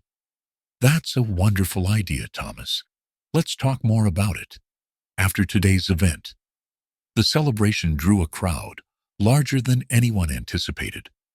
Friends, family, and community members filled the bakery's courtyard, mingling over coffee and pastries. Live music played in the background, adding to the festive atmosphere. Rosa stood near the entrance, greeting guests with her signature warmth, while John managed logistics with his usual calm demeanor. The sense of unity and joy was palpable, a stark contrast to the challenges they had faced in the past. Caitlin stepped onto a small stage, set up in the courtyard, microphone in hand. The crowd quieted, their attention fully on her. "Thank you all for being here today," Caitlin began, her voice steady but filled with emotion. "Heart and Hearth isn't just a bakery. It's a symbol of what we can achieve when we come together. This journey hasn't been easy, but it's been worth every challenge because of all of you." She paused, her eyes scanning the faces of those who had supported her. "When I started this bakery, I never imagined it would become what it is today. But this isn't just my story. It's our story, and it's one I'm proud to share." The crowd erupted in applause, their cheers a testament to the impact Heart and Hearth had on their lives. As the day unfolded, Caitlin unveiled a plaque dedicated to the community's resilience, engraved with the words, "Together, we rise." The moment was both symbolic and emotional, a reminder of the strength found in unity. Thomas, ever the thoughtful artist, presented Caitlin with a new drawing for the bakery, a vibrant depiction of its bustling interior filled with smiling faces. "This is for you, Mom," he said, his voice steady but tinged with emotion, "to remind you of what you've built." Caitlin embraced Thomas, her heart swelling with gratitude. "Thank you, sweetheart. This means everything to me." As the evening approached, Caitlin and John shared a quiet moment together on the porch of the farmhouse. The sunset painted the sky in hues of orange and pink, casting a warm glow over the fields. "Do you ever think about how far we've come?" Caitlin asked, leaning against John. "All the time," John replied, his voice filled with admiration. "But it's not just about where we've been. It's about where we're going." Caitlin nodded, her thoughts turning to the future. Heart and Hearth's mission had grown beyond baking. It was now a beacon of hope and a catalyst for change. With plans to expand their community programs and support initiatives for single mothers, Caitlin felt a renewed sense of purpose. "Whatever comes next," she said, "I know we'll face it together." The celebration concluded with a candlelit gathering outside the bakery. Each person held a small candle, their collective light illuminating the night. Caitlin stood at the center, surrounded by her family, friends, and the community that had become her extended family. As she looked around, she felt a deep sense of fulfillment. Heart and Hearth was more than a business. It was a legacy, a testament to resilience, love, and the power of community. The crowd began to sing, their voices rising in harmony, a fitting end to a day filled with gratitude and hope. As Caitlin joined in, she felt the weight of her journey lift, replaced by the light of all they had built together. In the years that followed, Heart and Hearth continued to thrive. Caitlin's advocacy work gained national recognition, inspiring initiatives across the country. Thomas grew into a leader in his own right, carrying forward the values his mother had instilled in him. On the bakery's 10th anniversary, Caitlin penned a memoir titled "Rising from the Ashes: The Heart and Hearth Story," sharing her journey with the world. The book became a bestseller, touching lives far beyond their small town. As Caitlin stood in the bakery's bustling kitchen, watching Thomas train a group of young bakers, she felt a profound sense of peace. Life had come full circle, and the legacy of Heart and Hearth was secure in the hands of the next generation. With a smile, Caitlin turned to the window, watching as the sun rose over the fields.